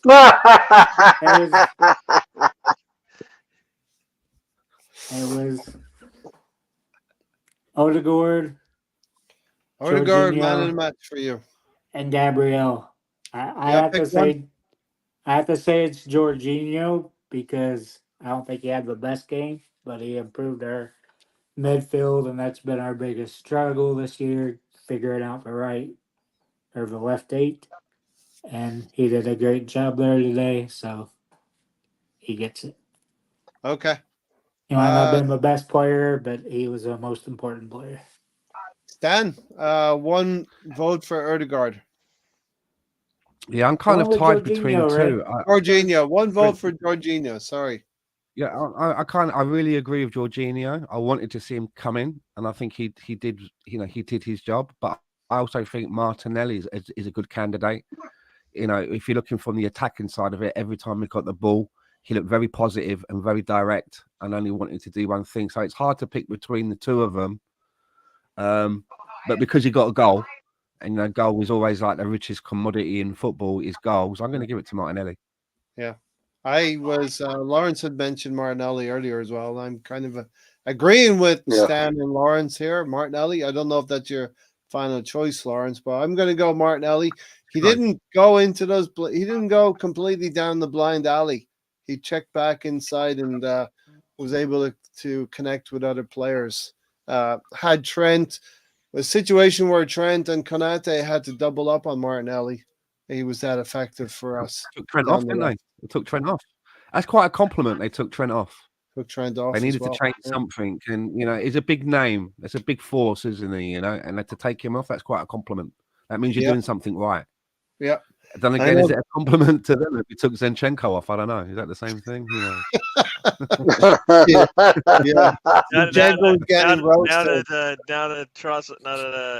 Now that Zinchenko has taken Trent out of the game, you know what? We're gonna have to pull him. Yeah, taking Zinchenko off is more of like changing a flat tire, isn't it? It's like you got to do something. Pull over, get the jack out. Gary, who you go for? You know what? It is tough between Jorginho and Martinelli, but we've been asking for Martinelli to do a lot of things for us this season. He did it today. And yeah, that's Gary, he put himself in a lot of good situations. Big game. Yeah, and we needed that from one of our wings, right? Saka didn't give it to us much, but Martinelli was consistent throughout the game, giving us that pressure that we need to put on that back line for big game, yeah. anytime he was out there. So yeah, Jorginho did what he's supposed to do, right? He did what he's supposed to do, and but Martinelli, this is what we've been asking for him to do. Did a good job, and we needed this in this particular game. Yeah, Gary. Yes, sir. Did Gabrielle get the assist there for getting the ball to Martinelli? I don't know who got the ball. Long ball? Did that come from Gabrielle? Yeah, I think. Yeah, he was at with 20 yards. Then about 2 yards. Yeah, I think he did get the assist. You have to give it to him then, Tony. If he's the one to pass. Yeah, he did get it. No, you know what? No, nobody got the assist on this one because it came out. How could it not be? I don't even think they touched the ball, did they? It has to be an assist from the player who played the long ball. They didn't on a SoFA score. They did not give it. Let's see what they did on the Premier League channel. But Gary is to SoFA score what Tony is to transfer marked. There you go. And what I am. They're both looking for sponsorship deals. I guess so. Let's see here. Let's see who got the So no, Gabriel. It still says Gabriel, and he's got no assists there. I heard that, Stan. Yeah. I completed Pornhub like in 2021. Completed it. Video Yeah. game. How many levels? Got to the last boss. Yeah. That's crazy though, Gary. That there's no assist award Not Kleenex. for But Bukayo Saka Martinelli. has no assist either, and that's because, right? I guess they think the ball came off. I didn't think the ball came off of Doesn't matter. Van Dyke. Like I'm just saying, like Doesn't the matter. last touch, and that's the only reason why I think they might have said it. But I don't think Van Dyke. I think Van Dyke and Allison just whiffed on the ball. Yeah. So I don't, yeah. Yeah. So I love the fact that a long ball, Arsenal played long ball forward as Tony's been calling for, right? That Van Dyke and Allison were not strong enough in that situation. It's weird. Last year I called through a through ball, then we got a through ball shortly after. And we Can even you got the long ball can you quicker. start calling for Arsenal to win their 14th league title, please? This year, can you start calling for that, Tony? It might just happen. Just project it. Lawrence, are you sticking with Martinelli for your man in the match? Yeah. He was he outshone everyone today. Took his goal well. Yeah, Martinelli by a country mile. Yeah, listen, we've been asking for Martinelli to step up. His goals had been lacking this season, and now he's added a couple now in the last. He got an assist, and it's no. Is it a coincidence they scored against City now at home and Liverpool, Stan? Big Game Gabby, mate. That's his new name, isn't it? Big Game Gabby. Yeah, listen, we need more of that. Well That's what you want, though. It's all right. It's all right being like an Ozil and that, and doing it against Ludogorets, and you're like, well, and everyone go, oh, what a goal! But it's the big games. That's what you want. That's what you remember. And yeah, he's been a little bit off. He's been a little bit off the boil this season compared to last season, but he seems to be coming into a bit of purple patch now. And if he can round off the end of the season, it could be exactly what we need. And I think putting him on the bench a couple of games back, I think did him a bit of good, because he can see now that he's not one of those players like we used to have players like Hector Bellerin, where there is nobody else to come in at right back. There is no one else. And so you can start to con yourself. You find yourself in the middle of a game where you're having a bit of a nightmare. And then you can say to yourself, well, okay, I'm having a nightmare today, but I'll make up for it next week because you're going to get picked next week. And you con yourself. I'll make up for it next week. I'll make up for it. I'll do better next week. But when there's somebody else that can take your place and you find yourself on the bench, it gives you a little bit of a kick up the backside. And we've got that now with Trossard for that place. Yeah. It's good. Yeah, last season it was Saka that was coming up in the big games, right? And this season it seems to be Martinelli. So somebody's always there for us, right? Because we're getting goals from everywhere. So we're going to take it. It'd be nice to have, I guess some teams would like to have that one focal point where the goals are going to come from. But you know what? Yeah. If we can if these guys can continue the trend and get in the double digits in goals, we'll be all right. We'll be all right. Ray? Yep. Ray? Yep. Okay, they've just announced where the fourth place World Cup playoff game's going to take place. Third, fourth. Miami. Okay. So we're going to know the final pretty soon, right? Yeah.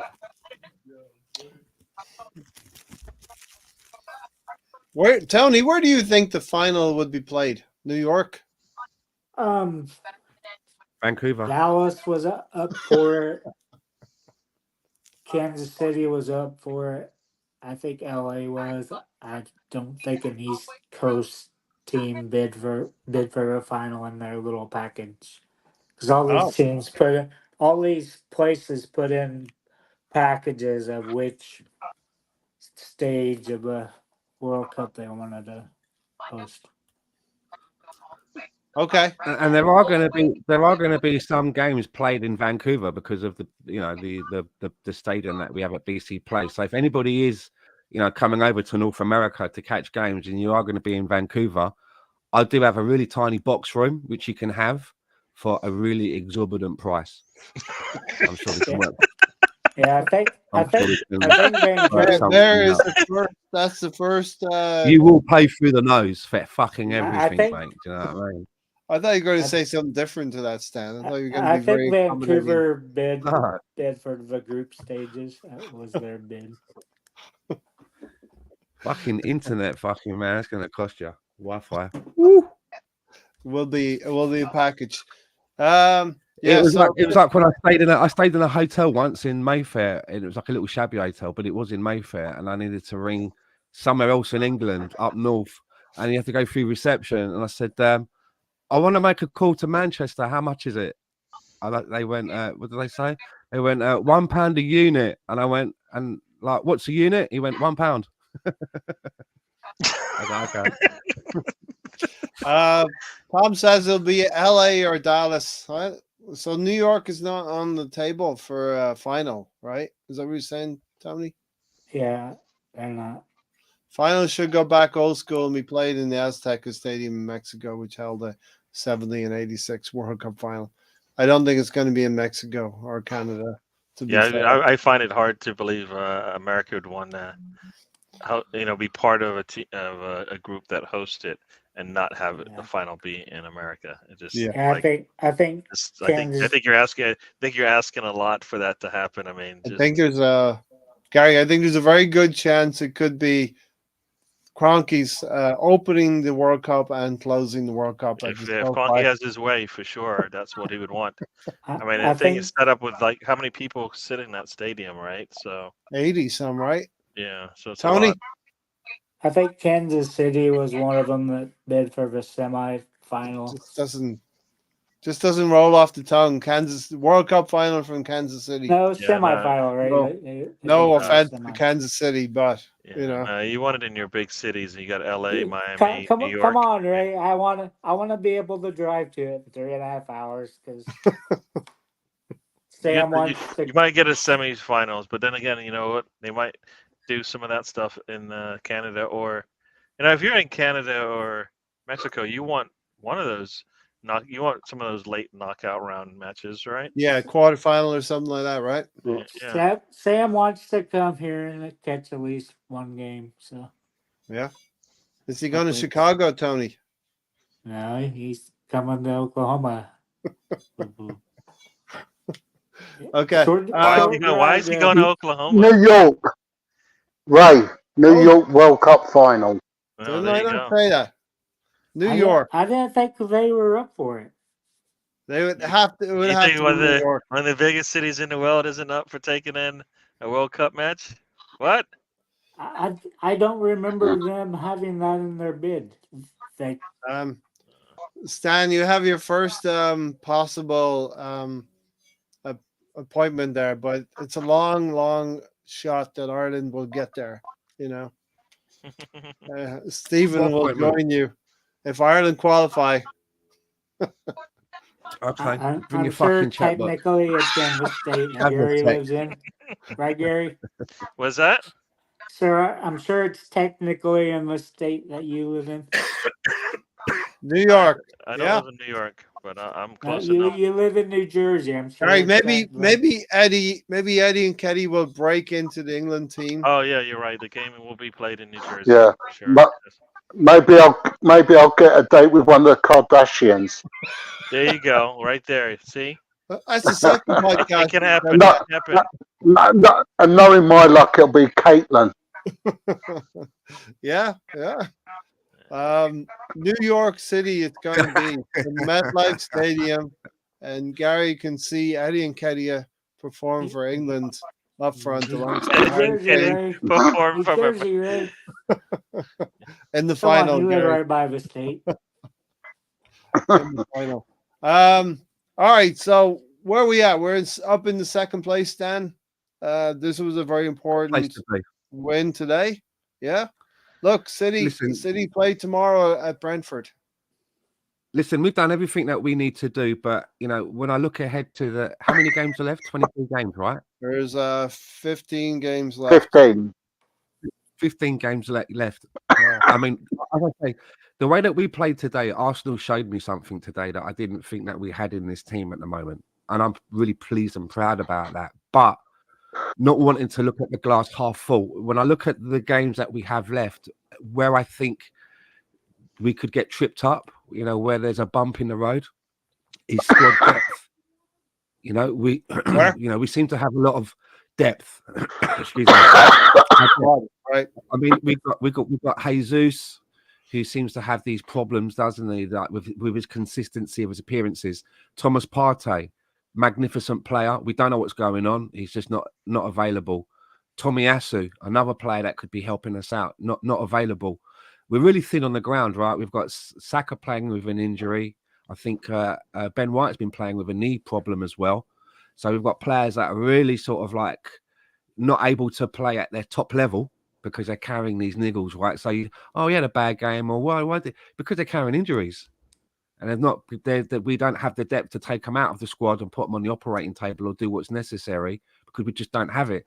So I'm really worried that we're kind of like thin, really thin, almost at breaking point, and it's about being able to maintain it. We're only another injury away, I think, from being in a bad place. Yeah, look, when you look at every game is like this. It's like an FA Cup game and our fingers are crossed. It's really like flying by the seat. And I kind of like that a little bit. It puts a little bit of spice into it, but heart attack time. I need Declan Rice was interviewed afterwards and he said they knew the importance of a win today. I just hope they know the importance of 15 more wins in the Premier League. And Stephen said, to me, the thing is Tony, as Stan said, you have Ace Happy accidents. You had Jesus out. The news said Party did something in training, whether or not that's true or not. But the big thing is we've seen that the midfield is unlocked by players like Jorginho and Smith Rowe. And if you put Kai there, we don't do too good. So if Jesus is available again, don't you see him going straight back in there? Because I do. He's Arteta's pet. So then you go back to this midfield that doesn't work because you got Kai Havertz on the left 8. I think, Tony, the key to the season is how we manage number 9 and that left 8 position for the rest of the season. I think that's key till the end. In the wrestling, I call it for a Tanya Harding crowbar attack. So I think we kind of need that with Jesus or somebody else so you can keep Jorginho in there and other players that really work better in that midfield. Right. And it should be up to Jorginho because like Rice was pouring all this praise on him. It should be like Jorge up Gino. to him going to Arteta and kind of pleading for this. He's like he should sell Arteta on him playing. There, like instead of Bruno Gummy Bears, we have George Genio. Jorge Genio. Tony, we'll get final. We're going to get final comments then. Lawrence, what's the importance of this win? The final comments, Lawrence. We'll get out of here. Massive. If we hadn't won today, it would have been over. Yeah. We'd have just been left with the Champions League. Yeah. So it sends a message out to Man City and Liverpool that we're in it as well. There's another dog in this fight. Yeah. Really? All that. What was I going to say? Yeah. I mean, the focus is now on the Liverpool Man City game. It's coming up, right? Who comes? I think it's they play each other beginning of March. Draw, isn't it? That's what we want. Draw, 1-1 draw. Yeah, and then it's down. Then it'll be down to us and Man City. And as I said, we just got to keep this level of performance. We can't have any more slip ups. No, We've beaten one of the big boys. We can't now let it slip against the likes of Burnley and Sheffield United, because we all know Exactly. Arsenal are capable of doing West it. Ham. We've got to, Exactly. yeah, we can't afford to do that. We've we've got to apply ourselves in the same manner, treat the opponents with respect, but in the same way, we've got to dominate and get 3 points. Yeah. If Starting. you're going to beat beat Liverpool 3-1 at home, and then go away to like a Sheffield United and lose West 1-0, Ham. then what was the point? Yeah. Go Yeah. to What London was the Stadium. point? You know what I Next mean? It Sunday, means Stan. nothing. Because you Next should be able Sunday. to take care of business. Next Sunday, Stan, it's West Ham. Away at West That's Ham. your daily business. You should be able to take care of your daily business, right? That's your Yeah. daily business. You take care of that. If you can school Liverpool and then you lose to West Ham, that's just that's you got the wrong mindset. Yeah. That tells me that you're not up for it. And Stan, there's You can pull motivation. it out of the bag for the big ones, but your weeklies, you're like, oh yeah, don't worry about it, and then you slip up. You've got to be. We seen that at it. last year because we were doing good against the top six. Then you seen it, we lost to in the last couple of months of the season. And Stan, we lost to West Ham in the Carabao Cup. We lost to West Ham in the league recently. So there's got to be motivation there next Sunday. And can I say as well, as much as if I was Mikel Arteta in his position, as I say, it's about relief, isn't it? Yeah, as much as I would be running up and down the touchline, pumping my fist, which I probably would have. Yeah. Back in the changing room now, the first thing that I would be talking to the team about was that own goal. Yeah. What is going on now? This cannot, we cannot be shooting ourselves in the foot like this. Yeah, that exactly. has to be rubbed out. We're making it harder for ourselves. That needs to, that's what I would be focusing on. Not all backslapping and all of that. Now you're in the change room, I'd be like, hold on a minute. Whoa. What's going on there? No. I enjoyed the celebrations from Arteta and Erdegaard taking pictures of our photographer as well. But temper those celebrations and put that energy towards West Ham and the remaining games of the season. Gary, we have leveled up goals against now with Liverpool, 22 against, and Liverpool 22 against with that result as well. Yeah, no, we needed to cut into that goal difference. We did a good job today. Yeah, now this is what I always go by based on how we were doing coming into this game. I thought, if we play the same way, we're going to struggle. We didn't play the same way, which is good to see. And hopefully they have I always say a blueprint of what to improve on. You got to play the defense all the way through the tape, right? You got to play for 90 minutes. You got to play the first 45, the next 45, all the way through, because teams will score, and got to be on it for the entire game. And I think we were outside of that last 30 seconds. Otherwise, I think we were pretty engaged the entire time. So you got to keep doing that here on out. Other teams are going to play us differently. We know that. We'll see a low block. We have to have an answer for that.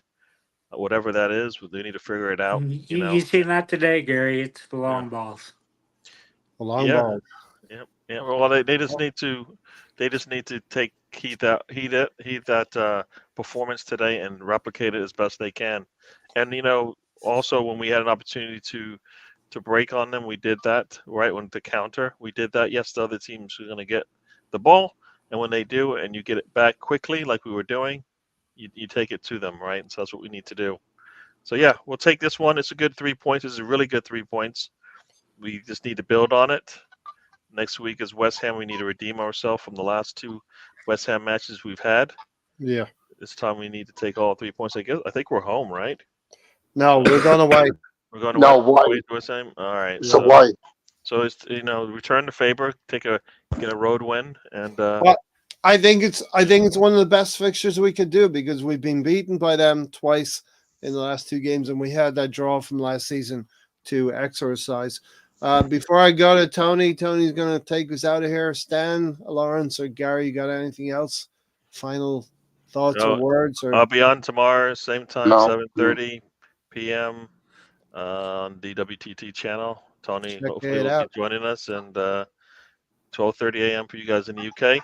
Check us out, and we'll probably be chatting again about the game after we've had time to let it settle in. Yeah, and it'll still. Also, I would just a quick plug for Mr. Tom, Tony, and the Falls Nelson. I think they're doing a watch along this afternoon for the NXT pay-per-view. I think it's called Vengeance. I only just saw that on my phone. So if you've got nothing else to do this afternoon and you want a bit of wrestling, then check those guys out over on the Full Nelson. Yes. All right, Tony, take it away. You get the final say. God help us. I'll do a good job here. You do a good job. When you have to say it, it worries me. I'm good at this part, Gary. The show has been brought to you by the Tony's a good egg. Tony's a good egg. I'll do a good job, boss. I know you will. I know you will. Said, you can catch us later this afternoon. I think it's be 7 p.m. Eastern for Vengeance Day. We're 3 hours. Watch along 3 hours event. from now. Yep. We'll be doing a watch along for that. And then you got Arsenal. You have Jorginho. You've seen how much he improved the midfield. Jorginho. Jorge.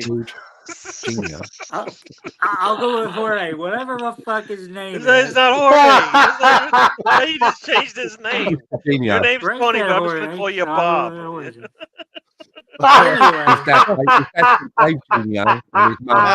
Jorginho.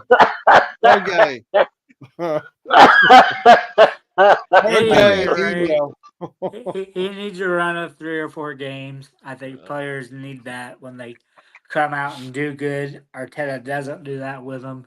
They come out and do what they're supposed to, and you don't see them again for 5 or 6 games or even longer. Yeah. And the kind of last thing would be a rest in peace to Carl Weathers, because he was important to me on watching movies as a kid, especially some of his lines and roles in Rocky.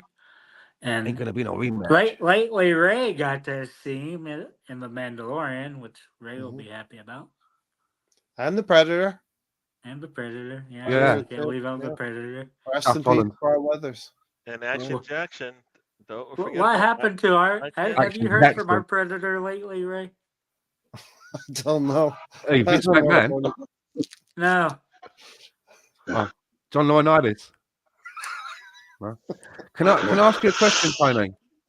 Yes. Tony, you know George Genio? What letter does his name start with? What letter does his name start with? J. There you go. We've gone. Can I plug something, Ray? What? Yeah. Right, can I plug something? Okay, and in 5 minutes, I'm going to watch Thunderbirds. There you go. Thanks for that info. Yeah, I thought I'd share that with you. Yeah. We'll have to get Tony his own show one of these days as well. Okay, Lawrence, enjoy Thunderbirds. Right. Tony, thanks for joining and closing out the show. Stan and Gary, thanks for being here as well. Thank you for having me. Thank you, Ray. Thank you. Lawrence is gone. No, and Tony is that Lawrence. Jorge? Is that Jorge Genio? No. What's his name? That's Scott Tracy, Thunderbird 1. There you go. All right. Great win today. Let's have 15 more of these and win out in the Champions League. That would be a perfect season from here on out, right, Gary? I like how me and Stan always have props. We always got things we can bring out. And... Man said he was going to watch Thunderbirds. I don't want to see your props. You see him, you keep your props in your pants. Keep your props in your pants, Tony. Except for on my fans only that everybody keeps telling me to do. On that note, Yeah, I 3-1 win to Arsenal. Come on, you gutters, Gary, Stan, Go- Tony. Thanks. kill the We're outta stream, here. Dave. Come on, We're kill the out of stream. here. Say good night, Dave.